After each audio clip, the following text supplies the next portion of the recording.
ಸ್ಮೃತಿಪುರಾಣಾನಾಂ ಆಲಯಂ ಕರುಣಾಲಯಂ ನಮಾಮಿ ಭಗವತ್ಪಾದಂ ಶಂಕರಂ ಲೋಕಶಂಕರಂ. ಭಾರತೀ ಕರುಣಾಪಾತ್ರಂ ಭಾರತೀ ಪದಭೂಷಣಂ ಭಾರತೀ ಪದಮಾರೂಢಂ ಭಾರತೀ ತೀರ್ಥಮಾಶ್ರಯೇ. ವಿದ್ಯಾ ವಿನಯ ಸಂಪನ್ನಂ ವೀತರಾಗಂ ವಿವೇಕಿನಂ ವಂದೇ ವೇದಾಂತ ತತ್ವಜ್ಞಂ ವಿಧುಶೇಖರ ಭಾರತೀಂ. ಶ್ರೀ ಗುರುಭ್ಯೋ ನಮಃ. ಈ ಹಿಂದಿನ ಸಂಚಿಕೆಯಲ್ಲಿ ಈ ಜಗತ್ತಿನ ಮಿಥ್ಯಾತ್ವವನ್ನು ಶಂಕರ ಭಗವತ್ಪಾದಾಚಾರ್ಯರು ನಮಗೆ ತಿಳಿಸಿಕೊಡ್ತಾ ಇದ್ದಾರೆ. ಅದರಲ್ಲಿ ಈಗ ಒಂದು ದೃಷ್ಟಾಂತವನ್ನು, ಉದಾಹರಣೆಯನ್ನು ಕೊಡ್ತಾರೆ. ಹಿಂದಿನ ಶ್ಲೋಕದಲ್ಲಿ ಭಗವದ್ಗೀತೆಯ ಉದಾಹರಣೆಯನ್ನು ನೀಡಿ ಈ ಪ್ರಪಂಚವು ಮಿಥ್ಯ, ಅಂದರೆ ಪ್ರಪಂಚದಲ್ಲಿ ನಾನಿಲ್ಲ, ನಾನೇ ಪ್ರಪಂಚವಾಗಿದ್ದೇನೆ, ಅಂದರೆ ನನಗಿಂತಲೂ ಪರಮಾತ್ಮ ವಸ್ತುವಿಗಿಂತಲೂ ಹೊರತಾದಂತಹ ಪರಮಾತ್ಮ ವಸ್ತು ಬೇರೆ ಹೇಳುವುದು ಇಲ್ಲ ಎಂಬುದನ್ನು ತಿಳಿಸಿಕೊಟ್ಟಿದ್ದಾರೆ. ಅದಕ್ಕೆ ಒಂದು ಉದಾಹರಣೆಯನ್ನು ಕೊಡ್ತಾರೆ. ಯದಿ ಸತ್ಯಂ ಭವೇದ್ವಿಶ್ವಂ ಸುಷುಪ್ತಾ ಉಪಲಭ್ಯತಾಂ ಯನ್ನೋಪಲಭ್ಯತೆ ಕಿಂಚಿತ್ ಅತೋ ಸ್ವಪ್ನವನ್ಮೃಷಾ. ಈ ವಿಶ್ವವು ಅಂದರೆ ನಮಗೆ ಕಾಣುವಂತಹ ಈ ಜಗತ್ತು ಏನಾದರೂ ಸತ್ಯವಾಗಿದ್ದರೆ ಅದು ಯಾವಾಗಲೂ ಇರಬೇಕಿತ್ತು. ಸತ್ಯವೆಂದರೇನು ಎಂಬಂತಹ ಸತ್ಯದ ಲಕ್ಷಣವನ್ನು ನೋಡಿದ್ದೇವೆ. ಯದ್ರೂಪೇಣ ಯನ್ನಿಶ್ಚಿತಂ ತದ್ರೂಪಂ ನೌ ವ್ಯಭಿಚರತಿ ತತ್ ಸತ್ಯಂ. ಯಾವುದನ್ನು ಹೇಗೆ ನಾವು ನೋಡಿದ್ದೇವೋ ಅದು ಯಾವಾಗಲೂ ಹಾಗೇ ಇರಬೇಕು. ಹಾಗೆ ಇದ್ದರೆ ಅದನ್ನು ನಾವು ಸತ್ಯ ಅಂತ ಒಪ್ಪಬಹುದು. ಹಾಗಾದರೆ ಈ ಪ್ರಪಂಚಕ್ಕೆ ಈ ಸತ್ಯತ್ವದ ಲಕ್ಷಣ ಹೊಂದಿಕೆಯಾಗತ್ತಾ ಅಂತ ನೋಡಬೇಕು. ಅಂದರೆ ಇದು ನೋಡಿದಂತೆ ಯಾವಾಗಲೂ ಇರಬೇಕು, ಹಾಗೆ ಈ ಪ್ರಪಂಚ ನಮಗೆ ಯಾವಾಗಲೂ ಕಾಣ್ತಾ ಇರುತ್ತಾ ಅಂತ ನೋಡಿದರೆ ಇದು ಆಗೋದಿಲ್ಲ. ಏಕೆ ಆಗೋದಿಲ್ಲ? ಜಾಗೃತ ಅವಸ್ಥೆಯನ್ನು ಇಟ್ಕೊಂಡರೂ ಕೂಡ ಜಗತ್ತು ಇದ್ದಂತೆ ಇರೋದಿಲ್ಲ. ಇವತ್ತು ಇದ್ದಂತಹ ಯಾವ ವಸ್ತುಗಳು ನಾಳೆ ಇದ್ದೇ ಬಿಡ್ತಾವೆ ಅಂತ ಹೇಳಲಿಕ್ಕಾಗೋದಿಲ್ಲ. ಅಂದರೆ ಜಾಗೃತ ಅವಸ್ಥೆಯನ್ನು ಇಟ್ಕೊಂಡ್ರೆ ಈ ವಸ್ತುಗಳಿಗೆ ನಿತ್ಯತ್ವವನ್ನು, ಸತ್ಯತ್ವವನ್ನು ನಾವು ಒಪ್ಪಲಿಕ್ಕಾಗೋದಿಲ್ಲ. ವೇದಾಂತವನ್ನು ಓದಿದವರು ಮಾತ್ರ ಅಲ್ಲ, ವೇದಾಂತ ಗೊತ್ತಿಲ್ಲದೆ ಇದ್ದವರು ಕೂಡ ಎಷ್ಟೋ ಬಾರಿ ಮಾತಾಡ್ತಾರೆ. ಈ ಪ್ರಪಂಚ ಇಷ್ಟೇ, ಇವತ್ತಿರುತ್ತೆ, ನಾಳೆ ಇರೋದಿಲ್ಲ, ಈ ವಸ್ತುಗಳು ಹಾಗೆ ಬಂದು ಹೋಗ್ತಾವೆ ಅಂತ ಸಾಮಾನ್ಯವಾದಂತಹ ಜನರು ಮಾತಾಡ್ತಾರೆ. ಅಂದರೆ ಈ ವಿಶ್ವಕ್ಕೆ, ಈ ಪ್ರಪಂಚಕ್ಕೆ ನಿತ್ಯತ್ವ ಹೇಳೋದಿಲ್ಲ. ಹೇಳೋದು ವೇದಾಂತ ಓದಿದ ಮೇಲೆ ಗೊತ್ತಾಗಬೇಕು ಅಂತಿಲ್ಲ. ವೇದಾಂತವನ್ನು ಓದದೇ ಇರುವವರು ಕೂಡ ಅನುಭವಕ್ಕೆ ತಂದುಕೊಳ್ತಾರೆ. ಆದರೆ ಅದರ ಹಿನ್ನೆಲೆ ಗೊತ್ತಿರೋದಿಲ್ಲ. ವೇದಾಂತ ಅದರ ಹಿನ್ನೆಲೆಯನ್ನು ಹೇಳ್ತಾ ಇದೆ. ಈ ಜಾಗೃತ ಅವಸ್ಥೆಗಿಂತಲೂ ಇನ್ನೊಂದು ಅವಸ್ಥೆ ಇದೆಯಲ್ಲ, ಸುಷುಪ್ತಿ ಅವಸ್ಥೆ. ಸುಷುಪ್ತಿ ಅವಸ್ಥೆಯಲ್ಲಿ ಯಾವ ಜ್ಞಾನವಿರುತ್ತೆ? ಯಾವ ಜ್ಞಾನವೂ ಇರೋದಿಲ್ಲ. ಆದರೂ ಒಂದು ಜ್ಞಾನ ಇದ್ದಂತೆ ಎಚ್ಚರವಾದ ಮೇಲೆ ಅನುಭವಕ್ಕೆ ಬರುತ್ತೆ. ಇದನ್ನು ಈ ಹಿಂದೆ ಹೇಳಿದ್ದೇವೆ. ಸುಖವಾಗಿ ನಿದ್ದೆ ಮಾಡಿದೆ, ಏನೂ ತಿಳಿಯಲಿಲ್ಲ ಹೇಳುವಂತಹ ಅಜ್ಞಾನವಿರುತ್ತೆ, ಮತ್ತು ಸುಖ ಹೇಳೋದಿರುತ್ತೆ. ಅದನ್ನು ಬಿಟ್ಟರೆ ಬೇರೆ ಯಾವುದೂ ಇಲ್ಲ. ಅಂದರೆ ಈ ಜಗತ್ತು, ಹೆಂಡತಿ, ಮಕ್ಕಳು, ಹೆಚ್ಚೇನು ನಮ್ಮ ಶರೀರವೂ ಇಲ್ಲ, ನಮ್ಮ ಮನಸ್ಸೂ ಇಲ್ಲ, ಯಾವುದೂ ನಮ್ಮ ಅನುಭವಕ್ಕೆ ಬರೋದಿಲ್ಲ. ಅದನ್ನೇ ಹೇಳ್ತಿದ್ದಾರೆ. ಈ ಪ್ರಪಂಚ ಸತ್ಯವೇ ಅಂತಿದ್ದರೆ ಯಾವಾಗಲೂ ಅನುಭವಕ್ಕೆ ಬರಬೇಕಿತ್ತು. ಯದಿ ಸತ್ಯಂ ಭವೇದ್ ವಿಶ್ವಂ ಸತ್ಯವಾಗಿದ್ದರೆ ಸುಷುಪ್ತ್ಯಾವಸ್ಥೆಯಲ್ಲೂ ಅದು ನಮ್ಮ ಅನುಭವಕ್ಕೆ ಬರಬೇಕಿತ್ತು. ಸುಷುಪ್ತ ಉಪಲಭ್ಯತಾಂ, ಉಪಲಭ್ಯತಾಂ ಅಂದ್ರೇನು? ಅನುಭವಕ್ಕೆ ಬರಬೇಕಿತ್ತು. ಅದು ಉಪಯೋಗಿಸಲಿಕ್ಕೆ ಹೇಗೆ? ಈ ಜಾಗೃತಾವಸ್ಥೆಯಲ್ಲಿ ಪುಸ್ತಕವನ್ನು ಓದಲಿಕ್ಕೆ, ಕೊಡಪಾನವನ್ನು ನೀರು ತರಲಿಕ್ಕೆ, ಪೆನ್ನನ್ನು ಬರೆಯಲಿಕ್ಕೆ ಉಪಯೋಗ ಮಾಡ್ತೇವೆ. ಅಂದರೆ ವಿಶ್ವವನ್ನು ನಮ್ಮ ಉಪಯೋಗಕ್ಕಾಗಿ ಉಪಯೋಗಿಸ್ಕೊಳ್ತೇವೆ. ಹಾಗೆ ಸುಷುಪ್ತ್ಯಾವಸ್ಥೆಯಲ್ಲೂ ಕೂಡ ಅವುಗಳ ಭೋಗ ಹೇಳುವಂತಹ ಅರಿವು ನಮಗೆ ಬರಬೇಕಿತ್ತು. ಬರ್ತಾ ಇಲ್ಲ. ಬರ್ತಾ ಇಲ್ಲ ಅಂದರೆ ಏನರ್ಥ? ಅವು ಸತ್ಯವಾಗಿ ಇಲ್ಲ ಅಂತ. ಎನ್ನೋಪಲಭ್ಯತೆ ಕಿಂಚಿತ್ ಅತಃ ಅಸತ್ ಸ್ವಪ್ನವನ್ ಮೃಷ. ಇನ್ನೊಂದು ಉದಾಹರಣೆ ಕೊಡ್ತಾರೆ. 3 ಅವಸ್ಥೆಯ ಉದಾಹರಣೆಯನ್ನು ಇಲ್ಲಿ ಕೊಟ್ಟಿದ್ದಾರೆ. ಸುಷುಪ್ತ್ಯಾವಸ್ಥೆಯಲ್ಲಿ ಈ ಪ್ರಪಂಚ ಇಲ್ಲ ಅಂತ ಹೇಳುವುದನ್ನು ಹೇಳ್ತಾ ಇದ್ದಾರೆ ಮೊದಲನೇ ಸಾಲಿನಲ್ಲಿ. ಸ್ವಪ್ನದಲ್ಲಿ ಮೃಷ, ಮೃಷ ಅಂದ್ರೇನು? ಸುಳ್ಳು ಅಂತ. ಅದು ನಾವು ಜಾಗೃತ ಆದಾಗ ಗೊತ್ತಾಗತ್ತೆ. ಕಾಣ್ತಾ ಇರಬೇಕಿದ್ರೆ ಸ್ವಪ್ನ ನಿಜವಾಗಿ ನಡೀತಾ ಇದ್ದಂತೆ ಅನುಭವಕ್ಕೆ ಬರುತ್ತೆ. ಎಚ್ಚರಾದ ಮೇಲೆ ಓಹೋ ಇದು ಸ್ವಪ್ನ ಅಂತ ಅಂದ್ಕೊಳ್ತೇವೆ. ಇದಕ್ಕೆ 3 ರೀತಿಯ ಸತ್ತೆಯ ನಿರೂಪಣೆಯನ್ನು ಹಿಂದಿನ ತರಗತಿಯಲ್ಲಿ ಮಾಡಿದ್ದೇನೆ. ಪಾರಮಾರ್ಥಿಕ ಸತ್ತ ಅಂದರೆ ಅದು ಪರಮಾತ್ಮನ ಸತ್ತ. ವ್ಯಾವಹಾರಿಕ ಸತ್ತ ಅಂದರೆ ವ್ಯವಹಾರ ಮಾಡುವಂತಹ ಈ ವಿಶ್ವದ ಸತ್ತ. ಇನ್ನು ಪ್ರಾತಿಭಾಸಿಕ ಸತ್ತ ಅಂದರೆ ಕಾಣುವಂತಹ ಸಂದರ್ಭದಲ್ಲಿ ಇರುವಂತಹ ಸತ್ತ. ಅದು ಸ್ವಪ್ನವಾಗಬಹುದು, ಅಥವಾ ಹಗ್ಗದಲ್ಲಿ ಹಾವಾಗಬಹುದು, ಅಥವಾ ಕಪ್ಪೆ ಚಿಪ್ಪಿನಲ್ಲಿ ಬೆಳ್ಳಿ ಆಗಬಹುದು.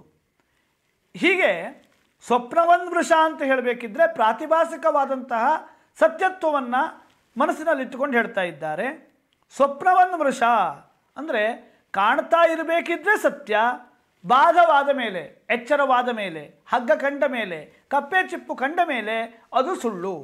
ಹಾಗೆ ಇಲ್ಲಿ ಏನು ಹೇಳ್ತಾರೆ ಅಂದರೆ ಎನ್ನೋಪಲಭ್ಯತೆ ಕಿಂಚಿತು, ಸಿಗ್ತಾ ಇಲ್ಲ ಸುಷುಪ್ತ್ಯಾವಸ್ಥೆಯಲ್ಲಿ ಯಾವ ವಸ್ತುಗಳು, ಯಾವ ಜ್ಞಾನವೂ ಇಲ್ಲ. ಇಲ್ಲ ಅಂದ್ರೇನು? ಅದು ಅಸತ್, ಅದು ಇಲ್ಲದೇ ಇರೋದು ಅಂತ. ಇಲ್ಲದೇ ಇರೋದು ಅಂದ್ರೇನರ್ಥ? ಸತ್ಯವಲ್ಲ ಅಂತ. 3 ವಿಧವಾದಂಥದ್ದು ಯಾವ ಸತ್ತ ಇದೆಯೋ, ಈ 3 ವಿಧವಾದಂತಹ ಸತ್ಯದಲ್ಲಿ ಪಾರಮಾರ್ಥಿಕ ಸತ್ತ ಅದು ನಿಜವಾದ ಸತ್ತ. ಆ ರೀತಿಯ ಸತ್ತ ಈ ಒಂದು ದೃಶ್ಯವಾದಂತಹ ಪ್ರಪಂಚಕ್ಕೆ ಇಲ್ಲ ಅಂತ ಹೇಳ್ತಿದ್ದಾರೆ. ಹೊರತು ಈ ಪ್ರಪಂಚವೇ ಇಲ್ಲ ಅಂತ ಹೇಳೋದಲ್ಲ. ಪ್ರಪಂಚ ಅದು ಪ್ರಪಂಚವಾಗಿ ಇಲ್ಲ, ಅದು ಬ್ರಹ್ಮವಾಗಿದೆ ಹೇಳುವುದು ತಾತ್ಪರ್ಯ. ಅದನ್ನೇ ಮುಂದಿನ ಶ್ಲೋಕದಲ್ಲಿ ಹೇಳ್ತಾರೆ ಸ್ಪಷ್ಟವಾಗಿ. ಇದು ಅರ್ಥದಲ್ಲಿ ನಮಗೆ ತಿಳ್ಕೊಳ್ಬೇಕಾಗತ್ತೆ. ಈ ರೀತಿಯಲ್ಲಿ ಹೇಳಿದಾಗ ಯದಿ ಸತ್ಯಂ ಭವೇದ್ವಿಶ್ವಂ ಸುಷುಪ್ತ ಉಪಲಭ್ಯತಾಂ ಎನ್ನೋಪಲಭ್ಯತೆ ಕಿಂಚಿತ್ ಅಥೋ ಸ್ವಪ್ನವನ್ ಮೃಷ ಅಂತ ಹೇಳಿದಾಗ ಏನಾಗತ್ತೆ ಅರ್ಥದಲ್ಲಿ ಅಂದರೆ ಈ ಪ್ರಪಂಚ ನಿಜವಾಗಿ ಇಲ್ಲ. ನಿಜವಾಗಿ ಇಲ್ಲ ಅಂದ್ರೇನು? ಅದು ಅದರ ರೂಪದಲ್ಲಿಲ್ಲ, ಬ್ರಹ್ಮನ ರೂಪದಲ್ಲಿದೆ ಅಂತ. ಅದನ್ನೇ ಸ್ಪಷ್ಟವಾಗಿ ಗೊತ್ತಾಗಲಿ ಅಂತ ಹೇಳ್ತಾರೆ. ಮುಂದಿನ ಶ್ಲೋಕ ಅತಃ ಪೃಥಂಗ್ ನಾಸ್ತಿ ಜಗತ್ಪರಾತ್ಮನಃ ಪೃಥಕ್ ಪ್ರತೀತಿಸ್ತು ಮೃಷಾ ಗುಣಾಹಿವತ್ ಆರೋಪಿತಸ್ಯಾಸ್ತಿ ಕಿಮರ್ಥವತ್ತ ಅಧಿಷ್ಠಾನಮಾಭಾತಿ ತಥಾ ಭ್ರಮೇಣ. ಸ್ಪಷ್ಟವಾಗಿ ಈ ಒಂದು ಅರ್ಥವನ್ನು ಈ ಶ್ಲೋಕದಲ್ಲಿ ಶಂಕರರು ತಿಳಿಸ್ಕೊಡ್ತಾ ಇದ್ದಾರೆ. ಅತಃ ಆದ್ದರಿಂದ, ಆದ್ದರಿಂದ ಅಂದ್ರೇನು? ಸುಷುಪ್ತಿಯಲ್ಲಿ ಪ್ರಪಂಚದ ಅನುಭವ ನಮಗೆ ಬರ್ತಾ ಇಲ್ಲ. ಹೇಗೆ ಸ್ವಪ್ನದಲ್ಲಿ ಭ್ರಾಂತಿಯಿಂದ ಅಂದರೆ ನಿದ್ದೆಯಿಂದ ಅಥವಾ ಹಗ್ಗದಲ್ಲಿ ಭ್ರಾಂತಿಯಿಂದ ಹಾವನ್ನು ನೋಡ್ತಾ ಇದ್ದೇವೋ, ಹಾಗೆಯೇ ಬ್ರಹ್ಮವಸ್ತುವಿನಲ್ಲಿ ಈ ಪ್ರಪಂಚವನ್ನು ನಾವು ನೋಡ್ತಾ ಇದ್ದೇವೆ ಹೇಳುವುದು ತಾತ್ಪರ್ಯ. ಅತಃ ಅಂತ ಇಷ್ಟು ಹಿನ್ನೆಲೆಯಲ್ಲಿ ಜಗತ್ತು, ಈ ಜಗತ್ತು ಪರಾತ್ಮನಃ, ಪರಾತ್ಮನಃ ಅಂದ್ರೇನು? ಪರಮಾತ್ಮನಿಗಿಂತ ಬೇರೆಯಾಗಿ ಅಂತ. ಪರಾತ್ಮನಃ ಪೃಥಕ್, ಪರಮಾತ್ಮನಿಗಿಂತ ಬೇರೆಯಾಗಿ ನ ಅಸ್ತಿ, ಬೇರೆಯಾಗಿ ಇಲ್ಲ. ಬೇರೆಯಾಗಿ ಇಲ್ಲ ಅಂದ್ರೆ ಏನಾಯಿತು? ಏನೇನು ಕಾಣ್ತಾ ಇದೆಯೋ ಅದು ಪರಮಾತ್ಮ ವಸ್ತುವೇ. ಅದಕ್ಕೆ ಒಂದು ಉದಾಹರಣೆ ಕೊಡ್ತಾರೆ. ಹಾಗಾದರೆ ತೋರ್ತಾ ಇದೆಯಲ್ಲ, ನೀವೇನು ಹೀಗೆ ಹೇಳ್ತೀರಾ? ಪ್ರಪಂಚ ನಮಗೆ ಪ್ರಪಂಚವಾಗಿ ಕಾಣ್ತಾ ಇದೆ. ನೀವೇನು ಹೇಳ್ತಿದ್ದೀರಾ? ಪ್ರಪಂಚ ಪ್ರಪಂಚವಾಗಿಲ್ಲ, ಅದು ಬ್ರಹ್ಮವಾಗಿದೆ, ಬ್ರಹ್ಮವೇ ಪ್ರಪಂಚ ರೂಪದಲ್ಲಿ ತೋರ್ತಾ ಇದೆ ಅಂತ ನೀವು ಹೇಳ್ತೀರಾ. ನಾವು ಹಾಗೆ ಹೇಳಿದರೆ ಒಪ್ಪಲಿಕ್ಕೆ ನಮಗೆ ಆಗೋದಿಲ್ಲ. ಪ್ರತೀತಿ ತೋರಿಸ್ತಾ ಇದೆಯಲ್ಲ, ಕಾಣ್ತಾ ಇದೆಯಲ್ಲ ಪ್ರಪಂಚ, ಅದಕ್ಕೆ ನೀವೇನು ಹೇಳ್ತೀರಾ ಅಂತ ಪ್ರಶ್ನೆ. ಪೃಥಕ್ ಪ್ರತೀತಿಸ್ತು ಮೃಷಾ ಗುಣಾಹಿವತು. ಇಲ್ಲಿ ಪಾಠಭೇದ ಇದೆ. ಗುಣಾಧಿವತು ಎಂಬುದು ಕೆಲವೊಂದು ಪುಸ್ತಕದಲ್ಲಿದೆ. ಆದರೆ ಇಲ್ಲಿಯ ದ್ರಾಷ್ಟಾಂತಿಕವನ್ನು ಇಟ್ಟುಕೊಂಡಾಗ ಗುಣಾಹಿವತು ಹೇಳೋದು ಸರಿಯಾಗತ್ತೆ. ಆಗ ಗುಣ ಎಂಬಂತಹ ಶಬ್ದವನ್ನು ಹಗ್ಗ ಅಂತ ಅರ್ಥವನ್ನು ಮಾಡ್ಕೊಳ್ಬೇಕಾಗತ್ತೆ. ಅಹಿ ಅಂದರೆ ಸರ್ಪ, ಹಾವು ಅಂತ ಅರ್ಥವನ್ನು ಮಾಡ್ಕೊಳ್ಬೇಕಾಗತ್ತೆ. ಇದು ಸರಿಯಾದ ಪಾಠ. ಗುಣಾಧಿವತ್ತು ಅಂತ ತಂದಾಗ ಅಧಿಷ್ಠಾನ ಮಾಭಾತಿ ತಥಾಭ್ರಮೇಣ ಎಂಬಂತಹ ಉತ್ತರಾರ್ಧ ಶ್ಲೋಕಕ್ಕೆ ಅನ್ವಯ ಮಾಡೋದು ಕಷ್ಟವಾಗತ್ತೆ. ಹಾಗೂ ಕೂಡ ವ್ಯಾಖ್ಯಾನವನ್ನು ಮಾಡಬಹುದು. ಹೇಗೆ ಅಂದರೆ ಹಿಂದಿ ಶ್ಲೋಕದಲ್ಲಿ ಹೇಳಿದ್ದಾರೆ, 190ನೇ ಶ್ಲೋಕದ ಹತ್ತಿರ, ಗಗನಾದವು ನೀಲ ಗುಣಾದಿ ಪ್ರತೀತಿವತು ಅಂತ ಹೇಳಿದ್ದಾರೆ. ಆ ಅರ್ಥವನ್ನು ಇಟ್ಕೊಂಡಾಗ ಇಲ್ಲಿ ಈ ರೀತಿಯಲ್ಲಿ ಹೇಳ್ಬೋದು. ಅಂದರೆ ಗಗನದಲ್ಲಿ, ಆಕಾಶದಲ್ಲಿ ಯಾವ ಗುಣಗಳೂ ಇಲ್ಲ, ಆದರೆ ಏನು ಹೇಳ್ತೇವೆ ನಾವು? ನೀಲವಾದ ಆಕಾಶ ಅಂತ ಹೇಳ್ತೇವೆ. ಆದರೆ ಅಧಿಷ್ಠಾನ ಹೇಳೋದಲ್ಲಿಲ್ಲ. ಅಂದರೆ ಹೇಗೆ ಹಗ್ಗದಲ್ಲಿ ನಾವು ಹಾವನ್ನು ಕಾಣ್ತೇವೋ ಹಾಗೆ ಆಕಾಶದಲ್ಲಿ ನೀಲಿ ಕಂಡಂತೆ ಆಗೋದಿಲ್ಲ. ಅದು ಒಂದು ಭ್ರಮೆಯೇ, ಸ್ಪಷ್ಟವಾಗಿ ಹೇಳೋಕ್ಕಾಗೋದಿಲ್ಲ. ಆದ್ದರಿಂದ ಗುಣಾಹಿವತು ಹೇಳುವಂಥದ್ದೇ ಸರಿಯಾದದ್ದು ಅಂತ ವ್ಯಾಖ್ಯಾನದಲ್ಲಿದೆ. ಗುಣ ಅಂದರೆ ಹಾವು ಅಂತ, ಹಗ್ಗ ಅಂತ. ಅಹಿ ಅಂದರೆ ಸರ್ಪ ಅಂತ. ಹಗ್ಗದಲ್ಲಿ ಹಾವು ಕಂಡಂತೆ ಅದನ್ನು ಹೇಳ್ತಾರೆ. ಆರೋಪಿತಸ್ಯಾಸ್ತಿ ಕಿಮರ್ಥವತ್ತ ಅಧಿಷ್ಠಾನ ಭಾವಾತಿ ತಥಾ ಪ್ರಮೇಣ. ಈ ಶಬ್ದವನ್ನು ನಾವು ತುಂಬ ಬಾರಿ ಕೇಳಿದ್ದೇವೆ. ಯಾವ ಶಬ್ದವನ್ನು ಅಂದರೆ ಅಧಿಷ್ಠಾನ ಮತ್ತು ಆರೋಪ. ಈ ಎರಡು ಶಬ್ದವನ್ನು ಸ್ಪಷ್ಟವಾಗಿ ನಾವು ನೆನಪಿಟ್ಕೊಳ್ಬೇಕು. ಅಧಿಷ್ಠಾನ ಅಂದರೆ ಏನು? ಯಾವುದು ಯಾವುದಕ್ಕೆ ಆಧಾರವೋ ಅದನ್ನು ಅಧಿಷ್ಠಾನ ಅಂತ ಹೇಳ್ತೇವೆ. ಈ ಪುಸ್ತಕ ಎಲ್ಲಿದೆ? ಈ ಟೇಬಲ್ ಮೇಲಿದೆ. ಈ ಪುಸ್ತಕಕ್ಕೆ ಯಾವುದು ಅಧಿಷ್ಠಾನ, ಆಧಾರ ಅಂದರೆ ಈ ಟೇಬಲ್ಲು. ನಾವು ಎಲ್ಲಿ ಕುಳಿತುಕೊಂಡಿದ್ದೇವೆ? ಭೂಮಿಯ ಮೇಲೆ ಕುಳಿತುಕೊಂಡಿದ್ದೇವೆ. ನಮಗೆ ಯಾವುದು ಅಧಿಷ್ಠಾನ, ಆಧಾರ ಅಂದರೆ ಭೂಮಿ. ಹಾಗೆ ಒಂದು ಮತ್ತೊಂದರ ಮೇಲೆ ಕಲ್ಪಿಸಿಕೊಳ್ಬೇಕು ಅಂದರೆ ಅದಕ್ಕೆ ಒಂದು ಆಧಾರ ಬೇಕಾಗತ್ತೆ. ಆಧಾರಕ್ಕೆ ವೇದಾಂತದಲ್ಲಿ ಅಧಿಷ್ಠಾನ ಅಂತ ಕರೀತೇವೆ. ಚೇರಿನ ಮೇಲೆ ನಾವು ಕೂತ್ಕೊಂಡಿದ್ದೇವೆ. ಚೇರು ಅಧಿಷ್ಠಾನ, ನಾವು ಅದರ ಮೇಲೆ ಕೂತ್ಕೊಂಡಿರುವಂಥ ಆರೋಪಿತವಾದಂಥ ವಸ್ತು ಅಂತ ನಿಮ್ಮ ತಲೆ ಒಳಗೆ ಹೋಗಲಿ ಅಂತ ಈ ಉದಾಹರಣೆ ಕೊಟ್ಟಿದ್ದು. ಹಾಗೆ ಉದಾಹರಣೆಯಲ್ಲಿ ಏನಿದೆ ಅಂದರೆ ಹಗ್ಗದಲ್ಲಿ ಹಾವು. ನಾವು ಹಾವನ್ನು ಎಲ್ಲಿ ಕಾಣ್ತಾ ಇದ್ದೇವೆ? ಸುಮ್ಮನೆ ಎಲ್ಲೋ ಕಾಣ್ತಾ ಇರೋದಲ್ಲ. ಹಾವನ್ನು ಕಾಣಲಿಕ್ಕೆ ಒಂದು ಹಗ್ಗ ಬೇಕು. ಕಪ್ಪೆ ಚಿಪ್ಪಿನಲ್ಲಿ ಬೆಳ್ಳಿಯನ್ನು ನೋಡ್ತೇವೆ. ಅಥವಾ ಸುಮ್ಮನೆ ಭೂಮಿಯಲ್ಲಿ ಹೋಗಬೇಕಿದ್ರೆ ಎಲ್ಲ ಕಡೆ ನಮಗೇನು ಬೆಳ್ಳಿ ಕಾಣೋದಿಲ್ಲ. ಕಪ್ಪೆ ಚಿಪ್ಪು ಬಿದ್ದಿದ್ದರೆ, ಆ ಕಪ್ಪೆ ಚಿಪ್ಪು ಎದುರು ಭಾಗ ಬಿದ್ದಿದ್ದರೆ, ಅದರ ಮೇಲೆ ಸರಿಯಾಗಿ ಬೆಳಕು ಬಿದ್ದಿದ್ದರೆ, ಚಾಕಚಕ್ಯವಾಗಿ ಹೊಳೆದಾಗ ನಮ್ಮ ಮನಸ್ಸಿನಲ್ಲಿ ಬೆಳ್ಳಿ ಬೇಕು ಹೇಳುವಂಥ ಆಸೆ ಇದ್ದರೆ ಆಗ ಏನು ಕಾಣುತ್ತೆ? ಅಲ್ಲಿ ಕಪ್ಪೆ ಚಿಪ್ಪಿನಲ್ಲಿ ಬೆಳ್ಳಿ ಕಾಣುತ್ತೆ. ಹೊರತು ಸಾಮಾನ್ಯವಾಗಿ ಎಲ್ಲ ಕಡೆಯೂ ಬೆಳ್ಳಿ ಕಾಣೋದಿಲ್ಲ, ಎಲ್ಲ ಕಡೆಯೂ ಹಾವು ಕಾಣೋದಿಲ್ಲ. ಇದರ ತಾತ್ಪರ್ಯ ಏನು ಅಂದರೆ ಹಾವು ಕಾಣಬೇಕಿದ್ರೆ, ಬೆಳ್ಳಿ ಕಾಣಬೇಕಿದ್ರೆ ಅದಕ್ಕೆ ಒಂದು ಆಧಾರ ಬೇಕು. ಆಧಾರವನ್ನೇ ಅಧಿಷ್ಠಾನ ಅಂತ ವೇದಾಂತದಲ್ಲಿ ಹೇಳುತ್ತೆ. ಹಗ್ಗ ಅಧಿಷ್ಠಾನ, ಅದರಲ್ಲಿ ಕಂಡಂತಹ ಹಾವು ಆರೋಪಿತ. ಇನ್ನೊಂದು ಉದಾಹರಣೆ, ಕಪ್ಪೆ ಚಿಪ್ಪು ಅಧಿಷ್ಠಾನ, ಬೆಳ್ಳಿ ಆರೋಪಿತ. ಅಧಿಷ್ಠಾನ ಸತ್ಯ, ಆರೋಪಿತವಾದದ್ದು ಮಿಥ್ಯ. ಅರ್ಥ ಆಯಿತು ಅಂದ್ಕೊಳ್ತೇನೆ. ಇನ್ನೊಂದು ಬಾರಿ ಹೇಳ್ತೇನೆ, ಅಧಿಷ್ಠಾನ ಮತ್ತು ಆರೋಪ ಇದು ಮುಖ್ಯವಾದ ಹೃದಯ ಭಾಗ. ಅದಕ್ಕೆ ಮತ್ತೆ ಮತ್ತೆ ಹೇಳಿ ಅದನ್ನು ಮನಸ್ಸಿಗೆ ತಂದುಕೊಳ್ಬೇಕು. ಅಧಿಷ್ಠಾನದ ಸತ್ಯತ್ವ, ಆರೋಪಿತವಾದದ್ದು ಮಿಥ್ಯಾತ್ವ. ಅದನ್ನು ಹೇಳ್ತಾರೆ, ಆರೋಪಿತಸ್ಯಾಸ್ತಿ ಕಿಮರ್ಥವತ್ತ. ಆರೋಪಿತವಾದದ್ದು ಹೇಗೆ ಸತ್ಯವಾಗತ್ತೆ? ಅರ್ಥವತ್ತ ಅಂದ್ರೇನು? ಅದು ನಮ್ಮ ಉಪಯೋಗಕ್ಕೆ ಬರೋದಕ್ಕೆ ಅರ್ಥವತ್ತ, ಅರ್ಥಕ್ರಿಯಾಕಾರಿತ್ವಂ ಅಂತ ಹೇಳ್ತಾರೆ. ಅಂದರೆ ಕಪ್ಪೆ ಚಿಪ್ಪಿನಲ್ಲಿ ಬೆಳ್ಳಿಯನ್ನು ಕಂಡವಿ. ಆದರೆ ಬೆಳ್ಳಿಯನ್ನು ತೆಗೆದುಕೊಂಡು ಹೋಗಿ ಕಾಲ್ ಚೈನನ್ನೋ ಅಥವಾ ಬೆಳ್ಳಿಯ ಚೈನನ್ನೋ ಮಾಡ್ಕೊಳ್ಳಿಕ್ಕಾಗತ್ತಾ? ಆಗೋದಿಲ್ಲ. ಅಲ್ಲಿ ಹೋದ ತಕ್ಷಣ ಅದು ನೇದಂ ರಜತಂ, ಇದು ಬೆಳ್ಳಿ ಅಲ್ಲ ಅಂತ ಬಾಧಿಸಲ್ಪಡುತ್ತೆ. ಬಾಧಿಸಲ್ಪಟ್ಟ ಮೇಲೆ ಆವಾಗಿ ಬೆಳ್ಳಿ ಥರ ಕಾಣುತ್ತಲ್ಲ, ಇದನ್ನು ತಂದು ಕಾಲ್ ಚೈನ್ ಮಾಡ್ಕೊಳ್ತೇನೆ ಅಂತ ಯಾರೂ ಅಂದ್ಕೊಳ್ಳೋದಿಲ್ಲ, ಮಾಡಲಿಕ್ಕೂ ಬರೋದಿಲ್ಲ. ಕಿಮರ್ಥವತ್ತ ಅಂದ್ರೆ ಅದೇ, ಅದರಿಂದ ಏನಾಗತ್ತೆ, ಏನು ಮಾಡಲಿಕ್ಕೂ ಆಗೋದಿಲ್ಲ. ಹಾವು ಅಂತ ಕಂಡಾಗ ಭಯ ಬೀಳ್ತಾನೆ, ಮತ್ತೆ ಹೋದಾಗ ಹಾವಿಲ್ಲ, ಹಾಗಾದರೆ ಹಗ್ಗ ಕಚ್ಚಿ ಇವನು ಸಾಯ್ತಾನೋ? ಸಾಯೋದಿಲ್ಲ. ಏಕೆ? ಆರೋಪಿತವಾದದ್ದು. ಕಿಮರ್ಥವತ್ತ, ಅರ್ಥವತ್ತ, ಆರೋಪಿತವಾದದ್ದಕ್ಕೆ ಹೇಗೆ ಸಾಧ್ಯ ಅಂತ ಕೇಳ್ತಾ ಇದ್ದಾರೆ. ಹಾಗಾದರೆ ಕಾಣೋದು ಯಾವುದು? ಹಾಗೆ ಅಧಿಷ್ಠಾನ ಮಾಭಾತಿ ತಥಾ ಭ್ರಮೇಣ, ನಮ್ಮ ಭ್ರಮೆಯಿಂದ, ನಮ್ಮ ಅಜ್ಞಾನದಿಂದ ಅಧಿಷ್ಠಾನವೇ ಅಂದರೆ ಹಗ್ಗವೇ ಹಾವಾಗಿ, ಕಪ್ಪೆ ಚಿಪ್ಪೆ ಬೆಳ್ಳಿಯಾಗಿ ತೋರ್ತಾ ಇದೆ. ಸರಿಯಾಗಿ ಯೋಚನೆ ಮಾಡಿದರೆ ಅಲ್ಲಿ ಹಾವೂ ಇಲ್ಲ, ಬೆಳ್ಳಿಯೂ ಇಲ್ಲ, ಇರುವುದು ಹಗ್ಗ ಮತ್ತು ಕಪ್ಪೆ ಚಿಪ್ಪು. ಇಷ್ಟು ಈ ಶ್ಲೋಕದ ಅರ್ಥ. ಹಾಗಾದರೆ ಇಷ್ಟು ಹೇಳಿದ ಮೇಲೆ ನಮಗೇನಾಯಿತು ಅಂತ ಪ್ರಶ್ನೆ ಬರುತ್ತೆ ತಾನೇ. ನಮಗೆ ಈ ಉದಾಹರಣೆ ಅರ್ಥ ಮಾಡ್ಕೊಳ್ಬೇಕು, ಅಥವಾ ಇದಕ್ಕಿಂತಲೂ ಹೊರತಾದದ್ದು ಏನಾದರೂ ಇದೆಯೋ ಅಂದರೆ ಮತ್ತೆ ಮೊದಲಿನ ಪಾದಕ್ಕೆ ಬರಬೇಕು. ಏನು? ಅತಃ ಪೃಥನ್ನಾಸ್ತಿ ಜಗತ್ಪರಾತ್ಮನಃ ಅಂದರೆ, ಹೇಗೆ ಹಾವು ಹಗ್ಗಕ್ಕಿಂತಲೂ ಬೇರೆಯಾಗಿ ಇಲ್ಲವೋ, ಎಲ್ಲಿ ನಾವು ಹಗ್ಗವನ್ನು ನಿಷೇಧ ಮಾಡ್ತೇವೆ, ಆ ಹಾವನ್ನು ನಿಷೇಧ ಮಾಡ್ತೇವೆ?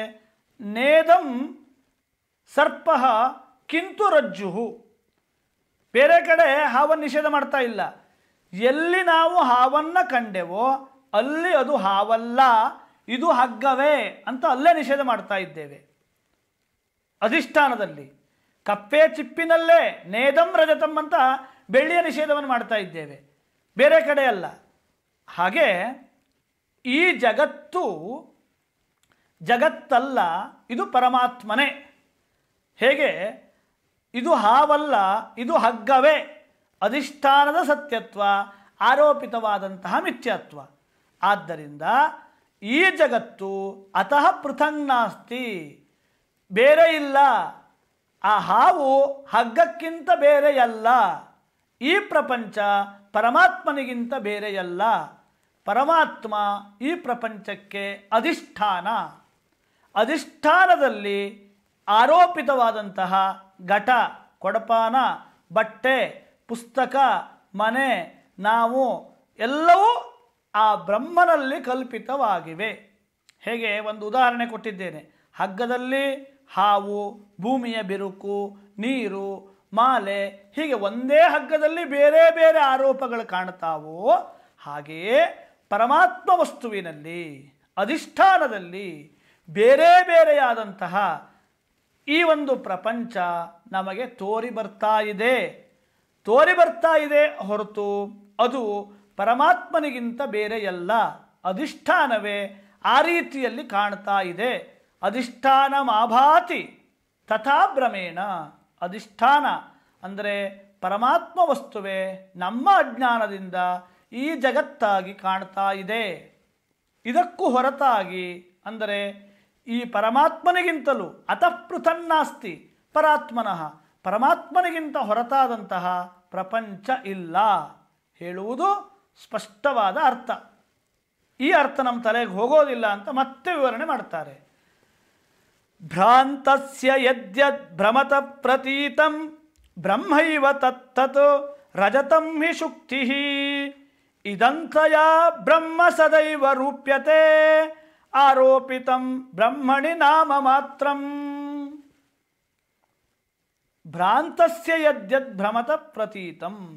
ಭ್ರಾಂತಸ್ಯ ಅಂದರೆ ಭ್ರಾಂತಿಗೊಂಡವನಿಗೆ ಅಂತ. ಯಾವುದೆಲ್ಲ ಕಾಣ್ತಾ ಇದೆಯೋ ಯತ್ಯತ್ ಭ್ರಮತ ಪ್ರತೀತಂ ಅದೆಲ್ಲವೂ ಬ್ರಹ್ಮವೇ.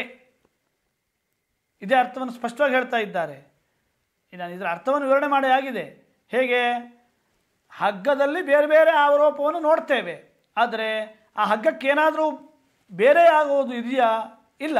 ಹಾವು ಆಗೋದಿಲ್ಲ, ಭೂಮಿಯ ಬಿರುಕು ಆಗೋದಿಲ್ಲ, ನೀರು ಆಗೋದಿಲ್ಲ, ಮಾಲೆಯೂ ಆಗೋದಿಲ್ಲ. ಅದು ಹಗ್ಗವಾಗೇ ಇರುತ್ತೆ. ಇವನ ಅಜ್ಞಾನ ಹಗ್ಗವಾಗಿ, ಹಾವಾಗಿ ಬೇರೆ ಬೇರೆಯಾಗಿ ತೋರುತ್ತೆ. ಹಾಗೆ ಯತ್ಯತ್ ಭ್ರಮತ ಪ್ರತೀತಂ, ಏನೆಲ್ಲ ಪ್ರಪಂಚ, ಘಟ ಪಟ ಮನೆ ಬೇರೆ ಬೇರೆ ಎಲ್ಲ ಕಾಣ್ತಾ ಇದೆಯೋ ಇದೆಲ್ಲವೂ ಬ್ರಹ್ಮ ಇವ, ಅದೆಲ್ಲವೂ ಬ್ರಹ್ಮವೇ.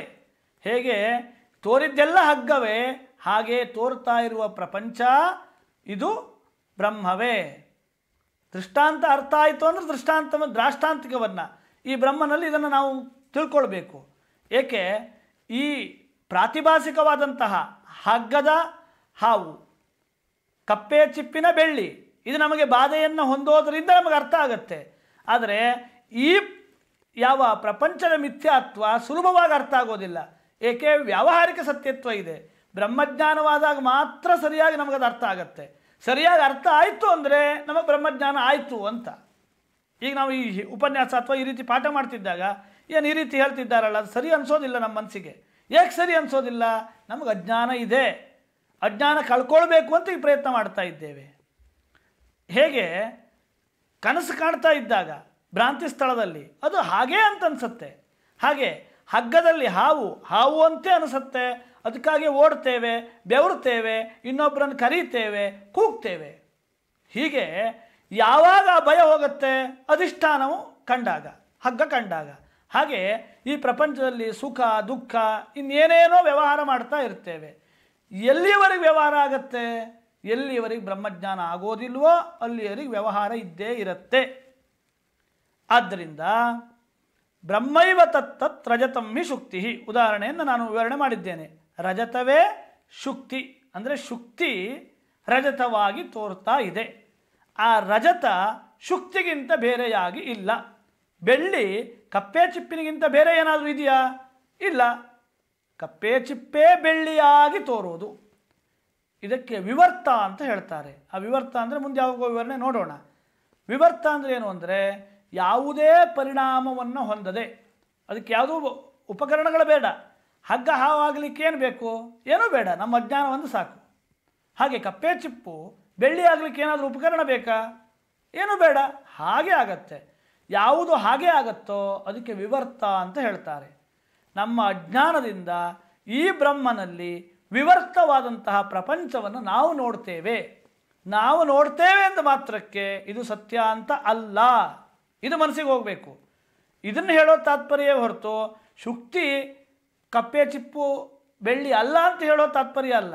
ಕಾಣುವಂಥ ಪ್ರಪಂಚ ಇದು ಬ್ರಹ್ಮವೇ. ನಿಜವಾಗಿ ಬ್ರಹ್ಮನಿಗಿಂತ ಭಿನ್ನವಾದ ಪ್ರಪಂಚ ಇಲ್ಲ ಹೇಳೋದು ತಾತ್ಪರ್ಯ. ಹಾಗಾದರೆ ಇದು ನಮ್ಮ ಮನಸ್ಸಿಗೆ ಹೋಗಬೇಕು ಅಂದರೆ ಒಂದು ಉದಾಹರಣೆ ಹೇಳ್ತಾರೆ. ಇದಂತಯ ಬ್ರಹ್ಮ ಸದೈವ ರೂಪ್ಯತೆ. ಈಗ ನೋಡೋಣ ಇಲ್ಲಿ ಏನಾಗಿದೆ ಅಂತ. ಎರಡು ಉದಾಹರಣೆಯನ್ನು ನೋಡೋಣ.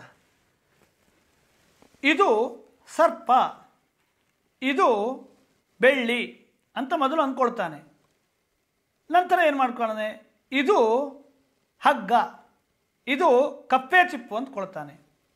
ಇನ್ನೊಂದು ಬಾರಿ ಹೇಳ್ತೇನೆ, ಸ್ವಲ್ಪ ಸಮಯ ಆದರೂ ತೊಂದರೆ ಇಲ್ಲ. ಇದು ಅರ್ಥ ಆಯಿತು ಅಂದರೆ ಮುಂದೆ ಸ್ಪಷ್ಟವಾಗತ್ತೆ ನಮಗೆ. ಭ್ರಾಂತಿಯ ಜಾಗದಲ್ಲಿ ನಾವು ಏನು ಅಂದ್ಕೊಳ್ತೇವೆ? ಇದು ಸರ್ಪ, ಇದು ಕಪ್ಪೆ ಚಿಪ್ಪು ಅಂತ ಬೆಳ್ಳಿ ಅಂತ ಅಂದ್ಕೊಳ್ತೇವೆ. ನಂತರ ಸರಿಯಾಗಿ ನೋಡಿದಾಗ ನೇದಂ ರಜತಂ, ಇದು ರಜತವಲ್ಲ, ಇದು ಶುಕ್ತಿ, ಇದು ಕಪ್ಪೆ ಚಿಪ್ಪು. ನೇದಂ, ಇದು ಸರ್ಪವಲ್ಲ, ಇದು ಹಗ್ಗವೇ ಅಂತ ಹೇಳ್ತೇವೆ. ಇದರಲ್ಲಿ ಒಂದು ಅಂಶ ಮಾತ್ರ ಎರಡೂ ಕಡೆ ಇದೆ. ಯಾವುದು? ಇದು ಸರ್ಪ, ಇದು ಹಗ್ಗ, ಇದು ಕಪ್ಪೆ ಚಿಪ್ಪು, ಇದು ಬೆಳ್ಳಿ, ಇದು ಕಪ್ಪೆ ಚಿಪ್ಪು. ಅಂದರೆ ಭ್ರಾಂತಿಯಾದ ಸ್ಥಳದಲ್ಲಿ ಹಾವಿನ ಜೊತೆಗೂ ಇದು ಇದೆ, ಬೆಳ್ಳಿಯ ಜೊತೆಗೂ ಇದು ಇದೆ.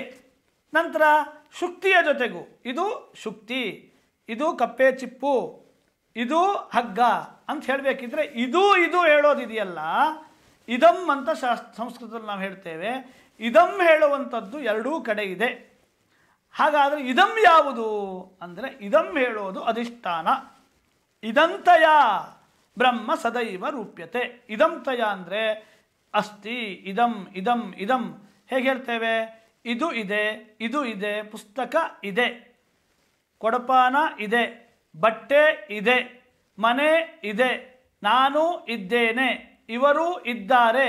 ಎಲ್ಲ ಕಡೆ ಬೇರೆ ಬೇರೆ ಬೇರೆ ಅಂತಿದ್ದರೂ ಕೂಡ ಒಂದು ಎಲ್ಲ ಕಡೆಯೂ ಇದೇ ಇದೆ ಇದೆ ಹೇಳುವಂಥ ಅಸ್ತಿತ್ವ ಯಾವುದಿದೆಯೋ ಆ ಅಸ್ತಿತ್ವವೇ ಪರಮಾತ್ಮನ ಅಸ್ತಿತ್ವ.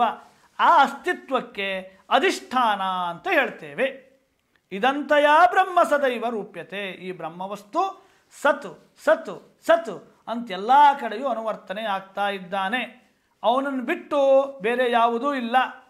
ಹೇಗೆ ಹಗ್ಗದಲ್ಲಿ ಇದು ಹಾವು, ಇದು ಮಾಲೆ, ಇದು ಭೂಮಿಯ ಬಿರುಕು, ಇದು ಮೂತ್ರ, ಹೀಗೆ ಇದು ಇದು ಇದು ಹೇಳೋದು ಹಾವಿನಲ್ಲೂ ಮಾಲೆಯಲ್ಲೂ ಭೂಮಿಯ ಬಿರುಕಿನಲ್ಲೂ ನೀರಿನಲ್ಲೂ ಮೂತ್ರದಲ್ಲೂ ಇದು ಹೇಳೋದಿದೆಯೋ ಹಾಗೆಯೇ ಆ ಇದು ಹೇಳೋದು ಯಾರದ್ದು? ಅಧಿಷ್ಠಾನವಾದ ಹಗ್ಗದ ಇದು. ಆ ಇದು ಹೇಳೋದು ಎಲ್ಲಿದೆ ಪ್ರಪಂಚದಲ್ಲಿ? ಎಲ್ಲ ಕಡೆಯೂ ಇದೆ. ಎಲ್ಲ ಕಡೆ ಇದೆ ಅಂದರೆ ಅದು ಯಾರೋ ಒಬ್ಬವಂದಾಗಬೇಕು. ಆ ಒಬ್ಬವನೇ ಪರಮಾತ್ಮ ವಸ್ತು. ಬ್ರಹ್ಮ ಸದೈವ ರೂಪ್ಯತೆ. ಆ ಸತ್ ಸತ್ ಹೇಳೋದು ಬೇರೆ ಯಾರದ್ದಲ್ಲ, ಬ್ರಹ್ಮವೇ ಸತ್ತಾಗಿ ತೋರ್ತಾ ಇದೆ. ಸದೈವ ರೂಪ್ಯತೆ ಆರೋಪಿತಂ. ಹಾಗಾದರೆ ನಾವು ಪ್ರಪಂಚವನ್ನೆಲ್ಲ ಈ ರೀತಿ ನೋಡ್ತಾ ಇದ್ದೇವಲ್ಲ, ಅದಕ್ಕೆ ನೀವೇನು ಹೇಳ್ತೀರಾ ಅಂದರೆ ಆರೋಪಿತಂ ಬ್ರಹ್ಮಣಿ ನಾಮ ಮಾತ್ರಂ. ನಾಮ ಮತ್ತು ರೂಪ ಇದು ಬ್ರಹ್ಮನಲ್ಲಿ ಆರೋಪಿತವಾಗಿದೆ. ಈ ವಾಕ್ಯವನ್ನು, ಈ ಶ್ಲೋಕವನ್ನು ಯಾವಾಗಲೂ ಹೇಳ್ತಾ ಇದ್ದೇನೆ.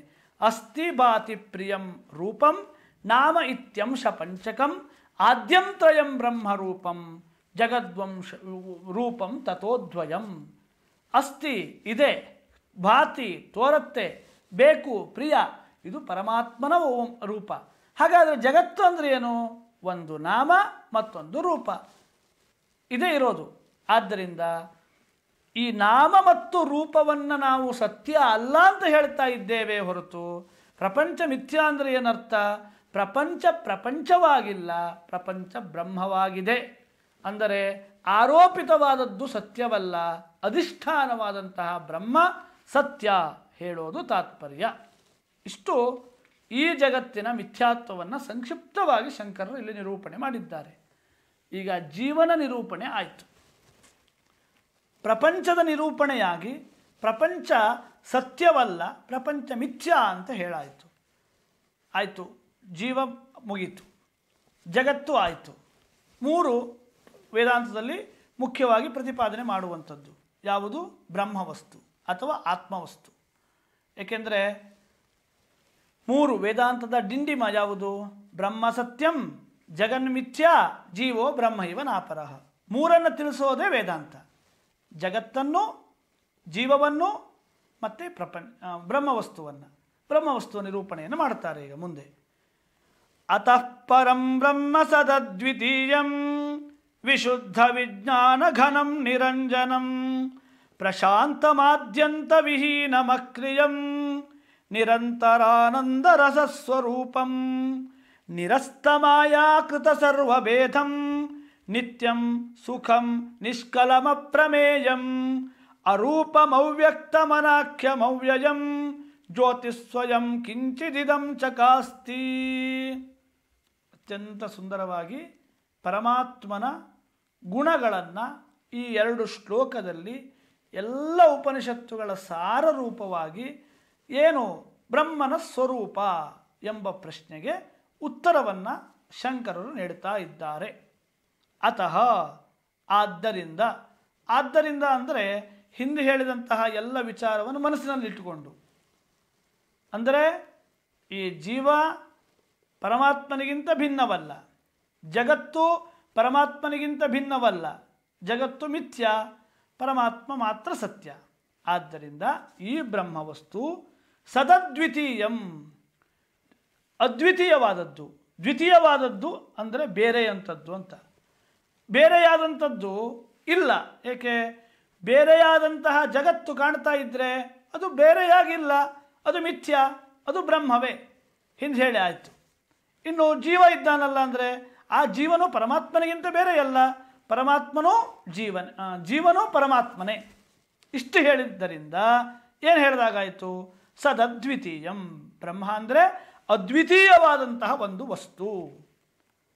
ಜೀವ ಮತ್ತು ಜಗತ್ತಿಗಿಂತಲೂ ಬೇರೆಯಾಗದ ಒಂದು ವಸ್ತು. ಇಷ್ಟನ್ನು ತಲೆ ತಂದ್ಕೊಳ್ಬೇಕು. ಇನ್ನೊಂದು ವಿಶೇಷಣ ವಿಶುದ್ಧ ವಿಜ್ಞಾನ ಘನಂ, ಅಂದರೆ ಆ ಬ್ರಹ್ಮನಲ್ಲಿ ಯಾವ ಗುಣಗಳೂ ಇಲ್ಲ.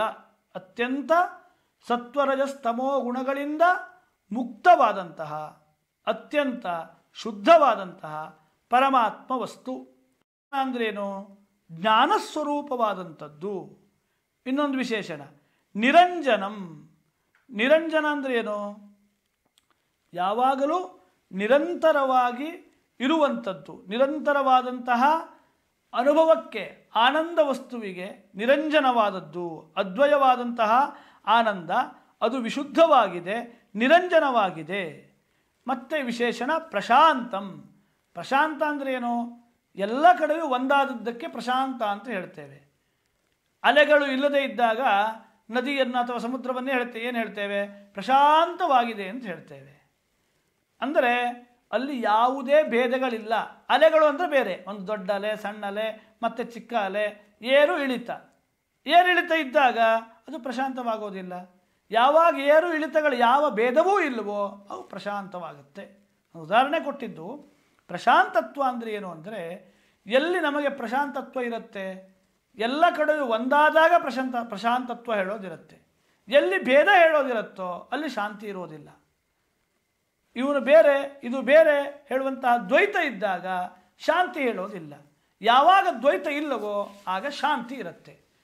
ಆ ಆತ್ಮನಲ್ಲಿ, ಪರಮಾತ್ಮನಲ್ಲಿ, ಪರಬ್ರಹ್ಮ ವಸ್ತುವಿನಲ್ಲಿ, ಆ ಪರಬ್ರಹ್ಮ ವಸ್ತುವಿಗಿಂತ ಭಿನ್ನವಾದಂಥದ್ದು ಯಾವುದೂ ಇಲ್ಲ ಹೇಳುವುದನ್ನು ಪ್ರಶಾಂತ ಎಂಬಂಥ ಶಬ್ದ ತಿಳಿಸಿಕೊಡುತ್ತೆ.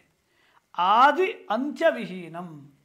ಆದಿ ಇಲ್ಲ ಅಂದರೆ ಈ ಪರಮಾತ್ಮ ವಸ್ತು ನ ಜಾಯತೆ ನ ಮ್ರಿಯತೆ, ಹುಟ್ಟೋದಿಲ್ಲ, ಸಾಯೋದಿಲ್ಲ.